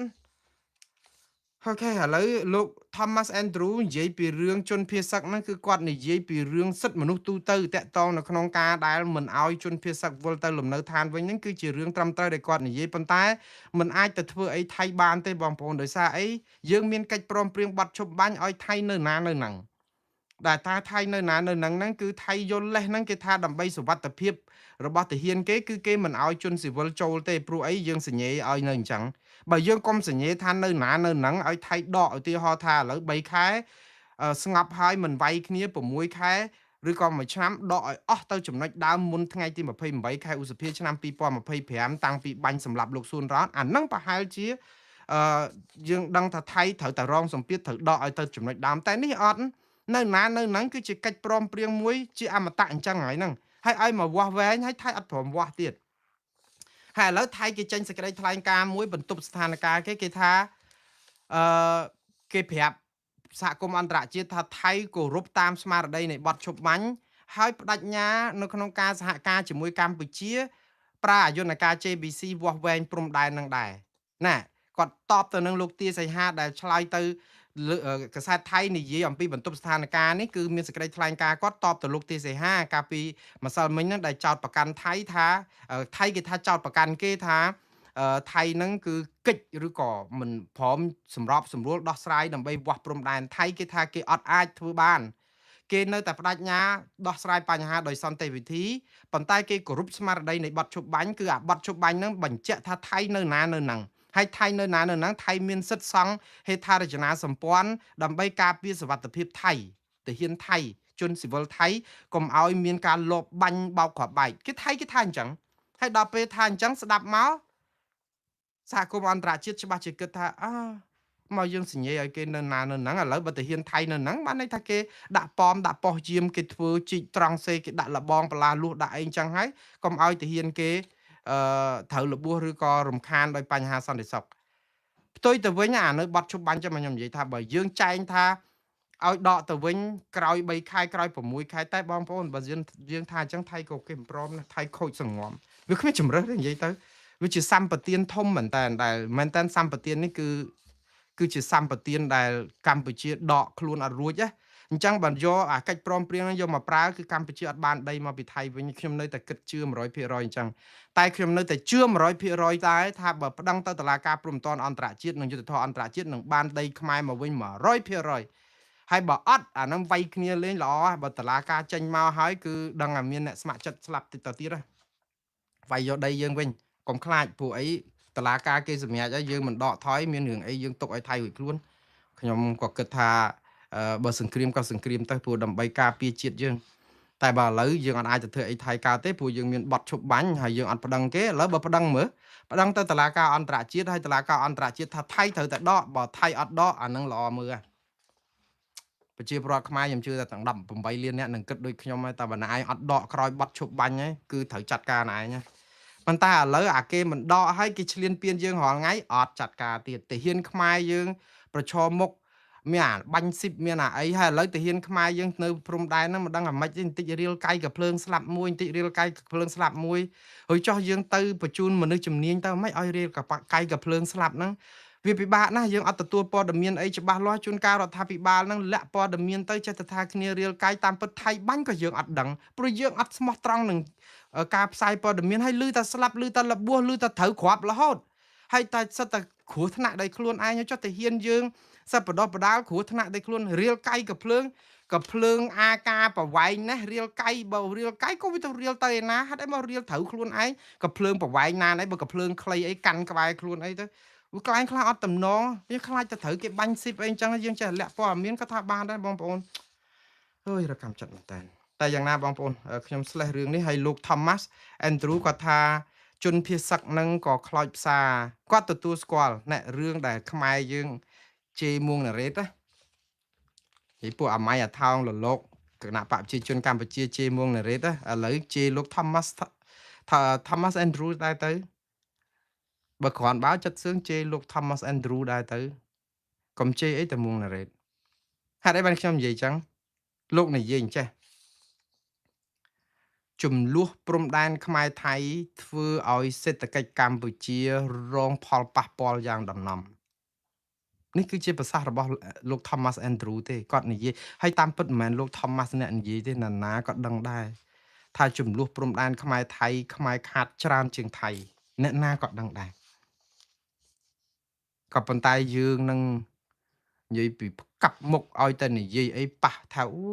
អត់ទេយើងអត់ទេយើងអីក៏បានដែរយើងថៃងាប់ហើយថៃដាច់ខ្យល់ប៉ាត់សេដ្ឋកិច្ចថៃដាច់ខ្យល់ប៉ាត់ហើយគឺថាយើងពហិការផលិតផលគេនឹងគឺយើងបានជោគជ័យហើយគឺយើងព្រោះអីថៃឥឡូវឃើញយំទៅហួខ្លោចផ្សា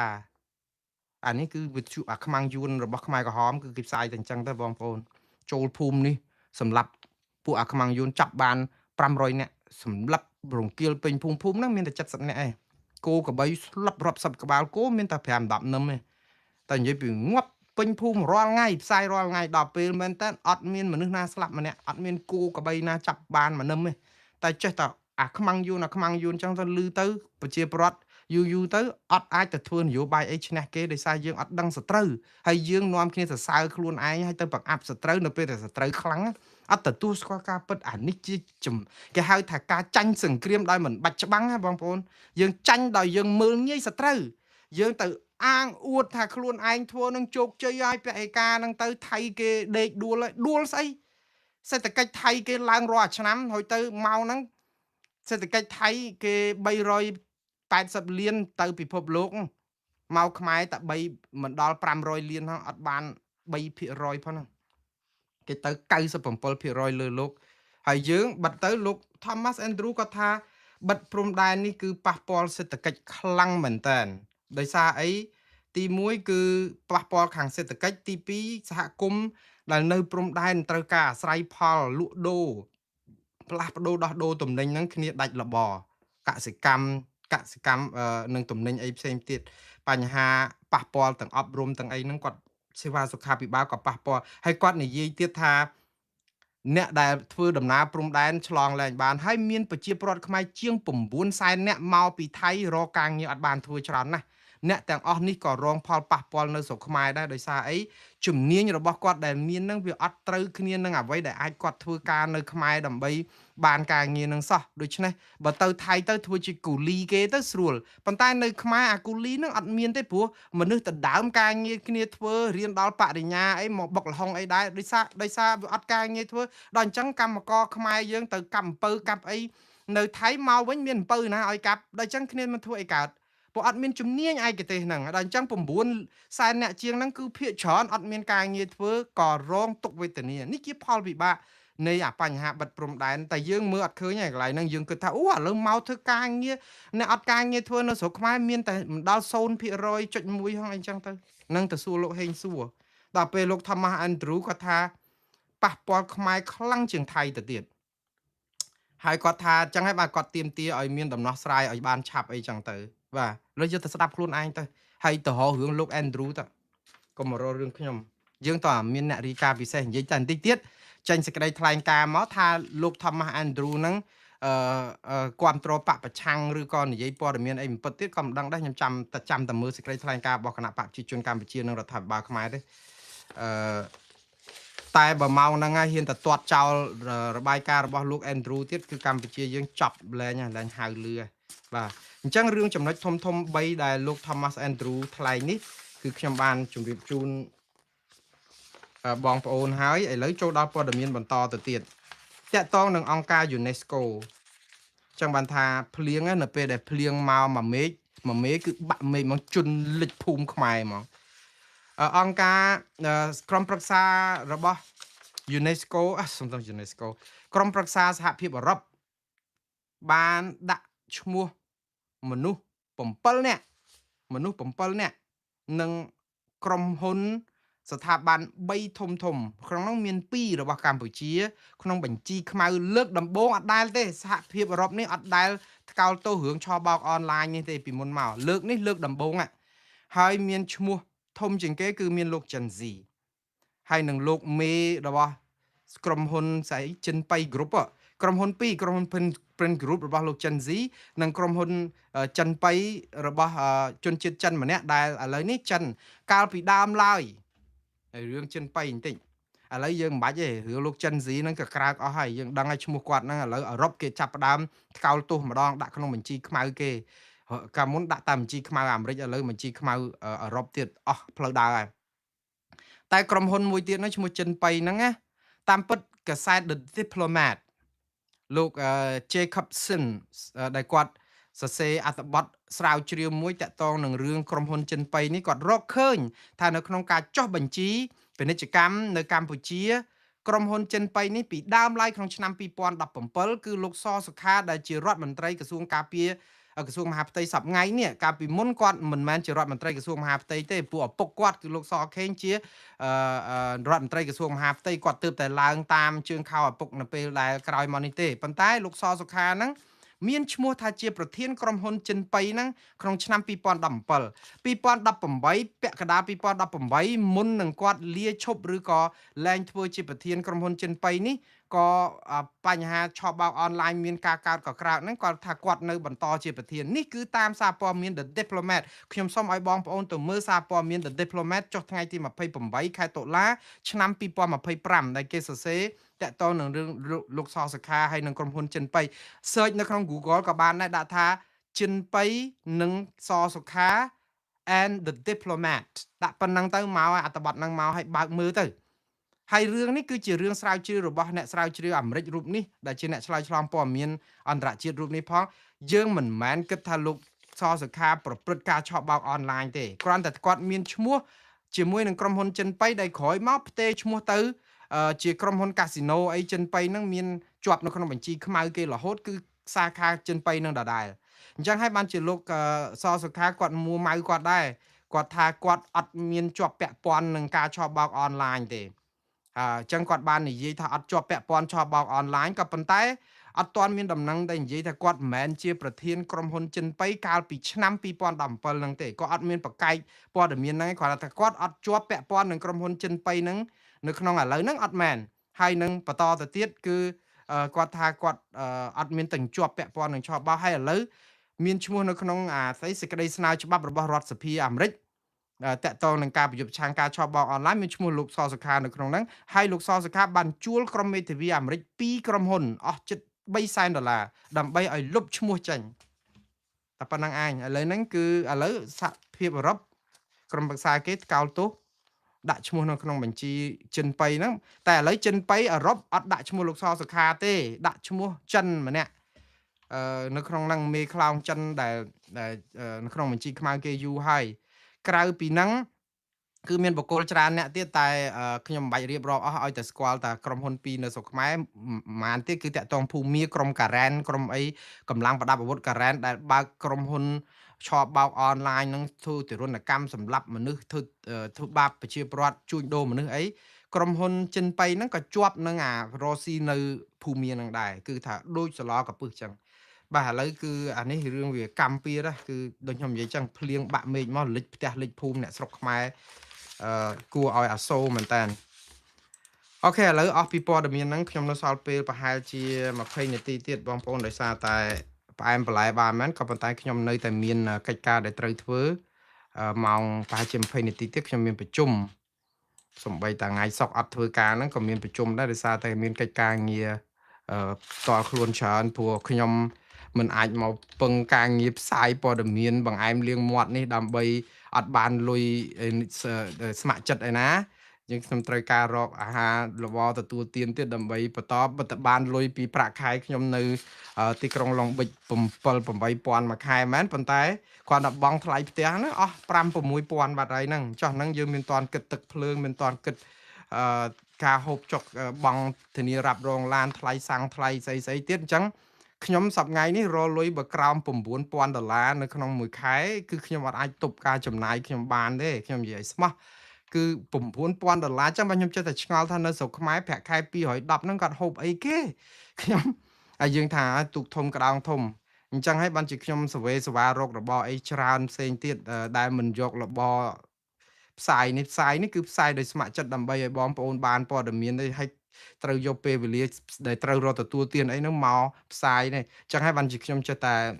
អរគុណបងប្អូនដែរដែលនៅតែមានសមានចិត្តបរិច្ចាគ$5 $10អីតាមការគូហ្នឹងក្នុងការជួយឲ្យទិញស្លឹកចេកហើយនឹងស្ករត្នោតអីនឹងធ្យូងអស់អីហ្នឹងគឺជាសមានចិត្តដ៏ថ្លៃថ្លាអត់បខំអត់អីបងប្អូនទេបងប្អូនតែក៏មិនអំពាវនាវឲ្យបងប្អូនធ្វើដែរដូចខ្ញុំនិយាយចឹងខ្ញុំមិនស្លាប់ទេបើបងប្អូនមិនបរិច្ចាគសោះក៏មួងណារ៉េតនៅតែមានបាយ3ពេលនេះគឺមិនចាំបាច់ទៅជេរបចោគេឬក៏ទៅលក់ក្បាលលក់អីដូចគេក៏រស់យ៉ាងស្រួលអត់ស្លាប់ទេបាទឥឡូវនេះបន្តទៅទៀតគឺតាក់ទងនឹងរឿងអឺគណៈកម្មាធិការ UNESCO ថ្កោលទោសការបំផ្លិចបំផ្លាញសម្បត្តិបេតិកភណ្ឌពិភពលោកជាទូទៅនៅក្នុងចំនួនប្រដាប់អាវុធខ្ញុំយករឿង UNESCO មកនេះគឺដោយសារអញ្ចេះមានព័ត៌មានបំពុលខ្ញុំពេញចិត្តណាបើសិនជាអង្គការពិភពលោកមួយនេះថ្កោលទោសថៃពេញចិត្តមែនតើព្រោះខ្ញុំឈឺចាប់ណាស់បងប្អូនខ្ញុំឈឺចាប់ដោយបងប្អូនយើងទាំងអស់គ្នាខ្ញុំចង់ឲ្យថៃនេះណាទទួលរងការទណ្ឌកម្មការដាក់បណ្ដាសាចង់និយាយថាកាត់ទោសសងខ្មែរសងជាគេជាលុយជាកាក់ជាស្អីជាមុខមាត់កិត្តិយសឲ្យខ្មែរវិញទាំងអស់នៅការបំផ្លាញរបស់ថៃហ្នឹងឲ្យដាក់សម្ពាធដាក់ទណ្ឌកម្មថៃឲ្យចាស់ដៃប៉ុណ្ណាគឺខ្ញុំសប្បាយចិត្តណាស់ឲ្យតែបានព្រោះខ្ញុំថ្កោលទោសថៃអត់ឈប់ទេឈ្លានពានធ្វើបាបប្រទេសកម្ពុជានេះសម្បើមណាស់ប្រជាពលរដ្ឋខ្ញុំក៏ខ្លោចផ្សាខ្លោចខ្លាំងណាស់ហើយយើងពិបាកមែនតើដី76កន្លែងថៃគ្រប់គ្រងខ្ញុំចង់ឲ្យគេថ្កោលទោសជាពិសេសអង្គការអន្តរជាតិប៉ុន្តែដូចអង្គការ UNESCO អីវិញគេថ្កោលទោសគេអីគឺល្អហើយសប្បាយចិត្តដែរប៉ុន្តែកុំពលឹះព័ត៌មានបានទេបងប្អូនឃើញសារព័ត៌មាននៅក្នុងស្រុកមានតែសារព័ត៌មានក្នុងស្រុកដែលគ្រប់គ្រងរដ្ឋាភិបាលនឹងដែលថាអង្គការ UNESCO ថ្កោលទោសថៃរឿងទម្លាក់គ្រាប់កំទេចប្រាសាទព្រះវិហារតាមពិតអង្គការ UNESCO អត់បានថ្កោលទោសថៃរឿងទម្លាក់គ្រាប់បំផ្លាញប្រាសាទព្រះវិហារក្នុងករណីជាក់ស្ដែងទេក៏ប៉ុន្តែត្រូវទទួលស្គាល់ការពិតថាកាលពីថ្ងៃទី29អង្គការ UNESCO នេះគេជួបប្រជុំគ្នានៅទីក្រុងប៊ូសាននៃប្រទេសកូរ៉េខាងត្បូងនៅទីក្រុងកូរ៉េខាងត្បូងប្រទេសកូរ៉េខាងត្បូងទីក្រុងប៊ូសានហ្នឹងគឺគេចេញជាសេចក្តីសម្រេចមួយរបស់គណៈកម្មាធិការនេះព្រោះអីគេដូរកន្លែងប្រជុំរាល់ឆ្នាំក្រោយទៅទួរគីឆ្នាំនេះធ្វើនៅកូរ៉េខាងត្បូងគេបានសម្រេចជាសេចក្តីសម្រេចហ្នឹងគឺថ្កោលទោសរាល់ការដែលបំផ្លាញបេតិកភណ្ឌសម្បត្តិបេតិកភណ្ឌពិភពលោកមិនចំពោះតែប្រាសាទព្រះវិហារទេគឺនៅទីណាទាំងអស់នៅលើពិភពលោកសេចក្តីសម្រេចនេះគឺទៅតែចេញអត់ដែលមានពីមុនមកទេហើយចេញហ្នឹងក៏វាដោយសារតែមានចំនួនព្រំដែនកម្ពុជាថៃហើយប្រាសាទព្រះវិហាររងការគ្រោះថ្នាក់ដោយកម្លាំងប្រដាប់អាវុធថៃដែរនិយាយទៅវាស្របនឹងព្រឹត្តិការណ៍ដែរអង្គការនេះចេញនេះគឺក៏មិនដាក់បន្ទុកថៃដែរអត់បាននិយាយថាថៃបានរំលាយឬក៏ណែឯងត្រូវតែទទួលខុសត្រូវចំពោះការដែលកំទេចប្រាសាទព្រះវិហារអត់បាននិយាយចឹងទេតែនិយាយថាអង្គការ UNESCO ថ្កោលទោសរាល់ទង្វើទាំងឡាយណាដែលបំផ្លិចបំផ្លាញសម្បត្តិបេតិកភណ្ឌពិភពលោកនៅលើលោកមិនថាព្រះវិហារមិនថាទីតាំងណាក៏ដោយឲ្យតែមានចំនួនប្រដាប់អាវុធអ្នកណាក៏ដោយដែលប៉ះពាល់ដល់ទីតាំងប្រាសាទព្រះវិហារប្រាសាទបេតិកភណ្ឌពិភពលោកនេះគឺនឹងរងការថ្កោលទោសប៉ុន្តែការថ្កោលទោសនេះវាទៅតែធ្វើក្រោយព្រឹត្តិការណ៍កើតឡើងទៅហើយដូច្នេះបានន័យថាអ្វីគឺគេថ្កោលទោសចាប់ពីពេលនេះតទៅអញ្ចឹងអាពេលដែលគេទម្លាក់គ្រាប់នៅលើប្រាសាទខ្មែរយ៉ាងម៉េចថ្កោលទោសថៃដែរទេវាអត់មានទេវាគ្រាន់តែជាសាររំលឹកដើម្បីឲ្យដឹងថាចាប់ពីពេលនេះតទៅគឺអង្គការ UNESCO ចាត់ទុករាល់ការដែលទម្លាក់គ្រាប់នៅលើប្រាសាទឬក៏ទីបុរាណដ្ឋានផ្សេងដែលជាសម្បត្តិបេតិកភណ្ឌពិភពលោកគឺត្រូវថ្កោលទោសប៉ុន្តែទោសនឹងប៉ុណ្ណាយើងអត់ដឹងដោយសារតែនិយាយតែប៉ុណ្ណឹងខាងភាគីថៃក៏មានខ្លួនដែរអញ្ចឹងបានតំណាងភាគីថៃសុំឡើងតបតែគេឲ្យតែ1នាទីតបទៅតែថៃក៏អត់និយាយពីរឿងព្រះវិហារដែរដោយសារអី ព្រោះកម្ពុជាលោកស៊ូយ៉ារ៉ាទៅថ្លែងសារនៅក្នុងទីហ្នឹងតំណាងឲ្យICAP គឺគេហៅអីក្រុមប្រឹក្សាវប្បធម៌អាស៊ីលោកជាតំណាងគណៈបកប្រជាជនក៏តែតំណាងឲ្យ ICAP ហ្នឹងគឺគាត់ក៏ថ្លែងសារក៏គាត់អត់មានថ្លែងសារពីរឿងថ្កោលទោសថៃនៅក្នុងការបំផ្លាញប្រាសាទព្រះវិហារដែរគឺគាត់និយាយជាទូទៅដែរថាការដែលអ្នកណាដែលធ្វើឲ្យប៉ះពាល់ដល់សម្បត្តិបេតិកភណ្ឌពិភពលោកនៅលើលោកកន្លែងណាក៏ដោយក៏គួរតែទទួលរងការថ្កោលទោសអីអញ្ចឹងទៅព្រោះអីត្រូវទទួលខុសត្រូវអីអញ្ចឹងដល់និយាយរឿងហ្នឹងឯងដែលធ្វើឲ្យភាគីថៃសុំតបមកវិញតែគេតបជាទូទៅថាថៃគេការពារប្រាសាទបុរាណដ្ឋានបេតិកភណ្ឌពិភពលោកអីហ្នឹងអីចឹងអញ្ចឹងរឿងនេះគឺវាផ្សាយមកបានតែប៉ុណ្្នឹងតែមិនបានទៅដាក់ទោសថៃអីទេកោតទោសថៃអីទេសោកស្ដាយមែនតើតាមពិតគឺកម្ពុជាខ្លួនឯងហ្នឹងត្រូវតែស្កោតទោសថៃនៅក្នុងអាពេលប្រជុំហ្នឹងឲ្យថៃឲ្យគណៈកម្មការនេះគឺផ្ដន់ទាទោសថៃឲ្យចំហ្មងតែដល់ដាក់ប្រហើចោលចឹងទៅគឺមិនដឹងថាតើUNESCO ហ្នឹងគាត់ថាហ្នឹងហើយចាប់ពីពេលនេះតទៅបើមានឆ្លោះគ្នាទៀតឈប់ទម្លាក់គ្រាប់លើបុរាណដ្ឋានបេតិកភណ្ឌពិភពលោកតែពីមុនដូចអត់មានថ្កោលទោសថៃសោះ UNESCO ហ្នឹងក៏តែអញ្ចឹងដែរស្ថាប័នខ្លះវាមានឥទ្ធិពលនយោបាយដូចថាថៃដូចថាវាពិបាកបងប្អូនអញ្ចឹងបានខ្ញុំចង់និយាយថាសូម្បីសហគមន៍អន្តរជាតិក៏គេថ្កោលទោសថៃអត់បានដោយសារអីកម្ពុជាខ្លួនឯងជាជនរងគ្រោះអត់ប្តឹងថៃទៅតុលាការយុត្តិធម៌អន្តរជាតិនិងព្រហ្មទណ្ឌអន្តរជាតិដើម្បីឲ្យមានហេតុផលតុលាការគេប្រមូលភស្តុតាងទៅឲ្យសំណុកឲ្យគណៈកម្មការនេះជួយថ្កោលទោសថៃផងព្រោះបើតុលាការគេរកឃើញថាខុសអីចឹងព្រោះឥឡូវស្ថាប័ន UNESCO ហ៊ានតែថ្កោលទោសថៃហាក់បីដូចជាគាត់ទៅចេះចាត់ចែងរឿងថៃល្អកជាមួយថៃទៀតដែរព្រោះអីអត់ប្រទេសកម្ពុជាគេយល់ស្របព្រមព្រៀងគ្នាឲ្យនរណានៅហ្នឹងអស់ហើយទៅហេតុអីបានជាតែថ្កោលទោសថៃថាឈ្លានពានអីចឹងដូច្នេះអាការឈ្លានពានហ្នឹងអន្តរជាតិនោះដូចយើងវិញវាន់ណាបងប្អូនដោយសារប្រទេសយើងអត់ថ្កោលទោសអត់ប្តឹងគេយើងគ្រាន់តែថ្កោលទោសតែយើងអត់ដែរប្តឹងគេពាក្យថាថ្កោលទោសគឺជាសារនយោបាយទេទាល់តែប្តឹងឲ្យចាត់ការអាហ្នឹងបានជាបណ្ដឹងអាហ្នឹងបានចាប់ផ្ដើមដាក់ផុសតាងទៅតុលាការគេរកឃើញអាហ្នឹងបានយើងមានទឹកមាត់ប្រៃបើឥឡូវស្ថាប័នផ្សេងគឺអាជ័យធ្លាក់ទឹកហើយអើតែស្កល់តាមគ្នាដែរខ្ញុំសោកស្ដាយមែនតើខ្ញុំចង់ឲ្យគេថ្កោលទោសថៃមែនតើនិយាយត្រង់តែធ្វើម៉េចឥឡូវបានប៉ុណ្ណឹងបន្តទៅទៀតបងប្អូនដូចជាចង់អស់ហើយព័ត៌មានហ្នឹងវាចម្រោះចូលគ្នាទៅចំណូលទេសចរខ្ញុំចង់និយាយរឿងចំណូលទេសចរបន្តិចដើម្បីឲ្យបងប្អូនបានជ្រាបចំណូលទេសចរខ្មែរយើងគឺចាប់ផ្ដើមធ្លាក់ចុះមែនតើគួរឲ្យព្រួយបារម្ភណាស់ចំណូលពីទេសចរអន្តរជាតិនៅកម្ពុជាធ្លាក់ចុះជាង 30%ធនាគារជាតិកម្ពុជាទេតាមពិតក៏រាយការណ៍នេះហើយខាងក្រសួងទេសចរក៏រាយការណ៍ដែរអ្វីដែលគួរព្រួយបារម្ភគឺទេសចរយើងធ្លាក់ចុះនេះគឺធ្លាក់ចុះ 31.5% ពីភ្ញៀវបរទេសគឺយើងធ្លាក់មែនតើព្រោះអីពីប្រហែល7ខែ6 7ខែដើមឆ្នាំ2026នេះគឺភ្ញៀវយើងគឺសរុបទៅបានតែប្រហែលជា1.8 លានទេដែលរាល់ដងម៉ោងប៉ុណ្ណឹងយើងបាន3.4 លានអ្នកណាយើងចុះរហូតដល់ 50% ហើយបងប្អូន 47.9% ហ្នឹងភ្ញៀវអន្តរជាតិហើយភ្ញៀវដែលមកតាមផ្លូវគោកនិងផ្លូវទឹកគឺថយចុះជាង 60%ផ្លូវគោកនិងផ្លូវទឹកថយចុះជាង 60% ហើយក្នុងហ្នឹងគឺ 30% គឺជាភ្ញៀវដែលឆ្លងកាត់តាមព្រំដែនគោកខ្មែរថៃជនជាតិថៃ 30% ក៏បាត់អត់មកស្រុកខ្មែរទៀតដែរដូច្នេះអានឹងគឺវាមិនមានអីភ្ញាក់ផ្អើលទេ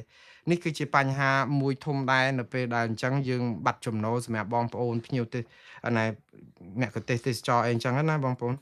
ហើយសង្ឃឹមថារឿងនេះក៏នឹងឆាប់ចប់ឥឡូវចូលដល់រឿងកម្ពុជាខ្ចីលុយចិនបាន$200 លានទៀតដើម្បីបន្តគម្រោងប្រជាហ្វូណនដែលនៅជាប់គាំងតាំងពីឆ្នាំ2024សបាយខ្មែរយើងខ្ចីលុយចិនបាន200ដំបូងថាអត់បានទេតែដោយសារតែលោកយើងឃើញហើយថ្មីនេះគឺទាំងលោកហ៊ុនសែនទាំងលោកហ៊ុនម៉ាណែតអីហ្នឹងគឺគាត់ពេញចិត្តនឹងចង់ទៅជួបចិនទៅជួបអីដើម្បីជាការពិតពង្រឹងទំនាក់ទំនងហើយក៏ដើម្បី បានលុយព្រោះយើងអត់មានលុយទៅជួសជុលអាគម្រោង Project Funon អីហ្នឹងទេបងប្អូនឃើញឯគម្រោងហ្នឹងតាំងពីខែសីហាឆ្នាំ2024មកកាំងស្ញែងនៅហ្នឹងគ្មានធ្វើអីស្មៅដុះជុកនៅហ្នឹងតែឥឡូវគាត់ទៅសុំខ្ចីគេបាន$200 លានលោកសុនច័ន្ទថុលទេអ្នកប្រាប់ Bloomberg ហ្នឹងយើងក៏អត់ដឹងដែរបើគុំគាត់ប្រាប់ក៏អត់ដឹងដែរគេឲ្យខ្ចី$200 លានហ្នឹងការប្រាក់1.25% ក្នុងមួយឆ្នាំអញ្ចឹងមួយឆ្នាំការប្រាក់ប្រហែលជា$2 លានកន្លះចឹងសម្រាប់រយៈពេល20ឆ្នាំដើម្បីសងគេផុតអញ្ចឹងបើគិតការប្រាក់វាប្រហែលជា50 លានបាទ20ឆ្នាំ50 លានដែរការប្រាក់ច្រើនដែរបងប្អូនយើងជពាក់គេរហូតដល់13,000 លានជាងហ្នឹងបំណុលយើងជពាក់ចិន4,000 លានឥឡូវថែម200ទៀតតែចិនគេថាឲ្យខ្ចី200 លានគេជួយ200 លានទៀតដើម្បីធ្វើស្ពានឆ្លងកាត់អាព្រែកជីកហ្នឹងព្រែកជីកនេះគម្រោងដើមគឺ1 លាន1700 លានដុល្លារណោះហើយសើលុយខ្ចីគេទេអត់មានលុយឯង1រៀលទេតែឥឡូវហ្នឹងចិនដំបងថាជួយដូចថាឲ្យខ្ចីមកទាំងអស់តែឥឡូវចិនដកទៅវិញអាម៉េចថាតែ49% វិញអីទុកឲ្យខ្មែរ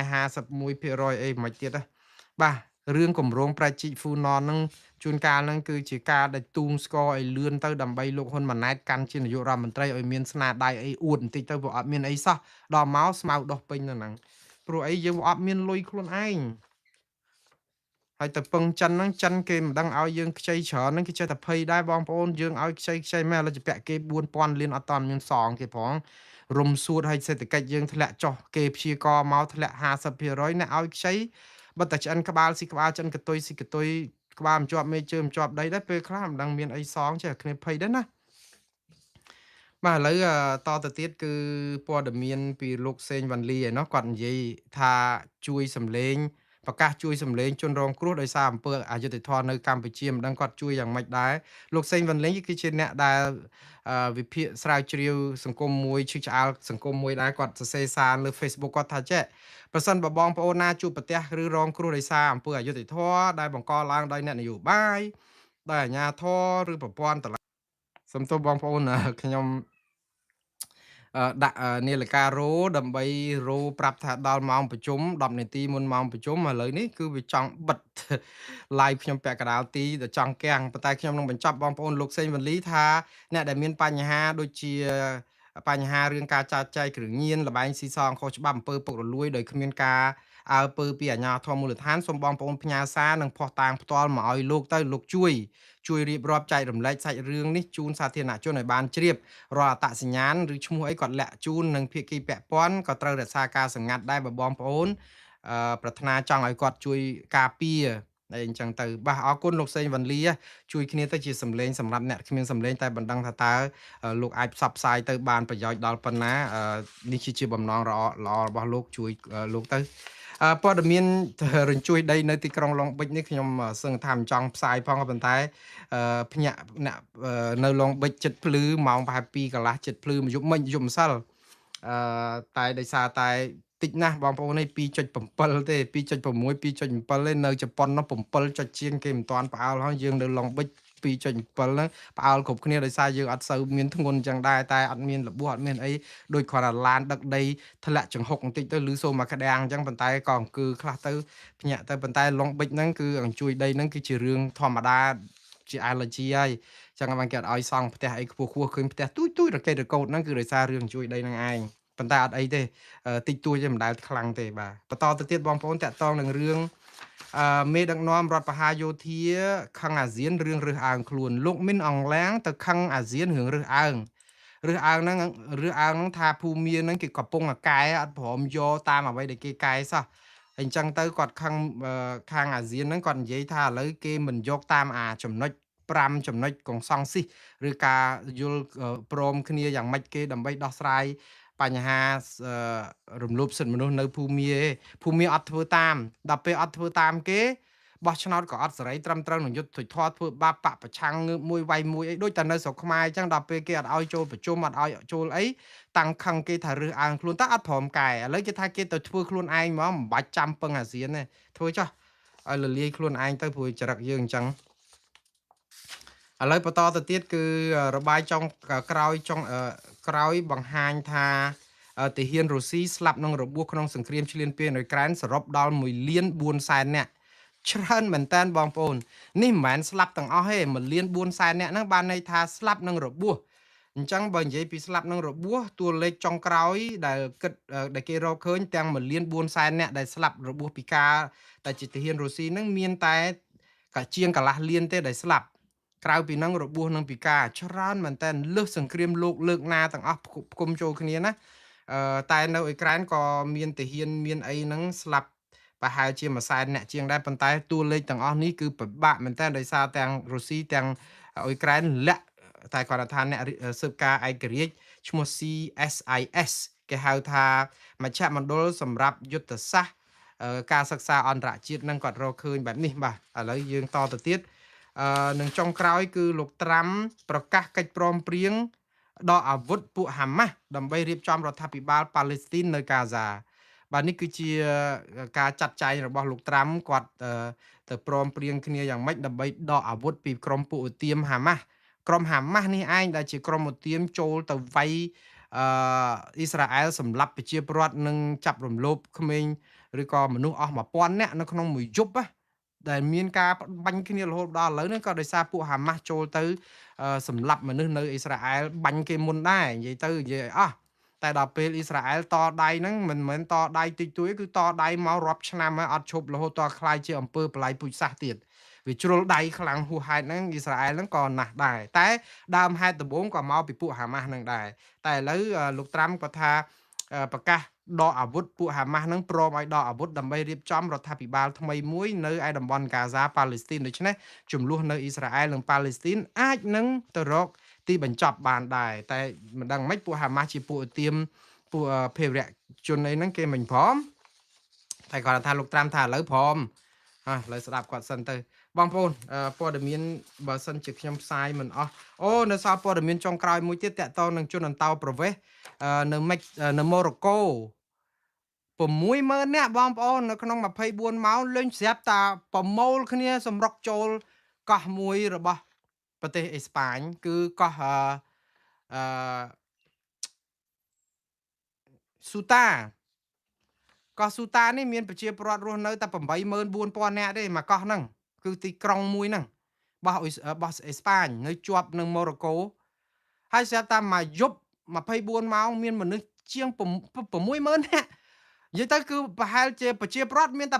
84000លេខស្រាប់ជនអន្តោប្រវេសន៍60000នាក់ចូលទៅក្នុងទីក្រុងស្ទើរតែជាងពាក់កណ្ដាលប្រជាពលរដ្ឋក្នុងទីក្រុងហ្នឹងគឺពេញហ្មងមករត់សម្ដៅហែលទឹកហែលអីគ្រាន់តែលងទឹកស្លាប់អស់34នាក់បងប្អូនអូយវេទនាណាស់ហ្នឹងហើយដោយសារតែបញ្ហាជីវភាពខ្វះខាតឥឡូវពួកអេស្ប៉ាញនឹងកំពុងតែជួយសង្គ្រោះផងជួយដោះស្រាយឲ្យចាំចាប់បញ្ជូនទៅវិញពួកគេសច្ចាថាអត់ទុកឲ្យបញ្ជូនទៅវិញតែហើយពិបាកណាស់បងប្អូនដោយសារតឡាការកពូលអេស្ប៉ាញហ្នឹងទៅសម្រាប់ក្តីដើមខែនេះប្រាប់ថាអ្នកណាឆ្លងទឹកមកពីម៉ូរ៉ូកូចូលមកអេស្ប៉ាញអត់អាចបញ្ជូនទៅវិញភ្លាមត្រូវចាំកាត់ទោសចាត់អីគ្រាន់តែលឺអញ្ចឹងមកបាក់ទឹកដូចទឹកបាក់ទំនប់បណ្ដោយបើបញ្ជូនទៅភ្លាមពួកហ្នឹងប្រហែលមិនហ៊ានមកទេម្ដងតែបងប្អូនហើយគេគ្នាទៅរកជីវភាពរស់នៅប្រសើរហើយជូនពរឲ្យពួកគាត់អាចថារកដំណោះស្រាយមួយដែលសមរម្យទៅក៏ព្រោះស្លាប់34នាក់លងទឹកឥឡូវបាត់ខ្លួនអស់មួយកណោព្រោះខាប់ទឹកបាទខ្ញុំអស់ប៉ុណ្ណឹងហើយបងប្អូនសូមថ្លែងអំណរគុណយ៉ាងជ្រាលជ្រៅបងប្អូនតាមដានស្ដាប់តាមពីដើមដល់ចប់សូមជូនពរឲ្យបងប្អូនទទួលទានដំណេកលោកលក់ស្កប់ស្កល់នៅប្រទេសកម្ពុជាបងប្អូននៅឡុងបិចរីករាយថ្ងៃសុក្រនិងចុងសប្តាហ៍បាទសូមជម្រាបលាសូមអរគុណ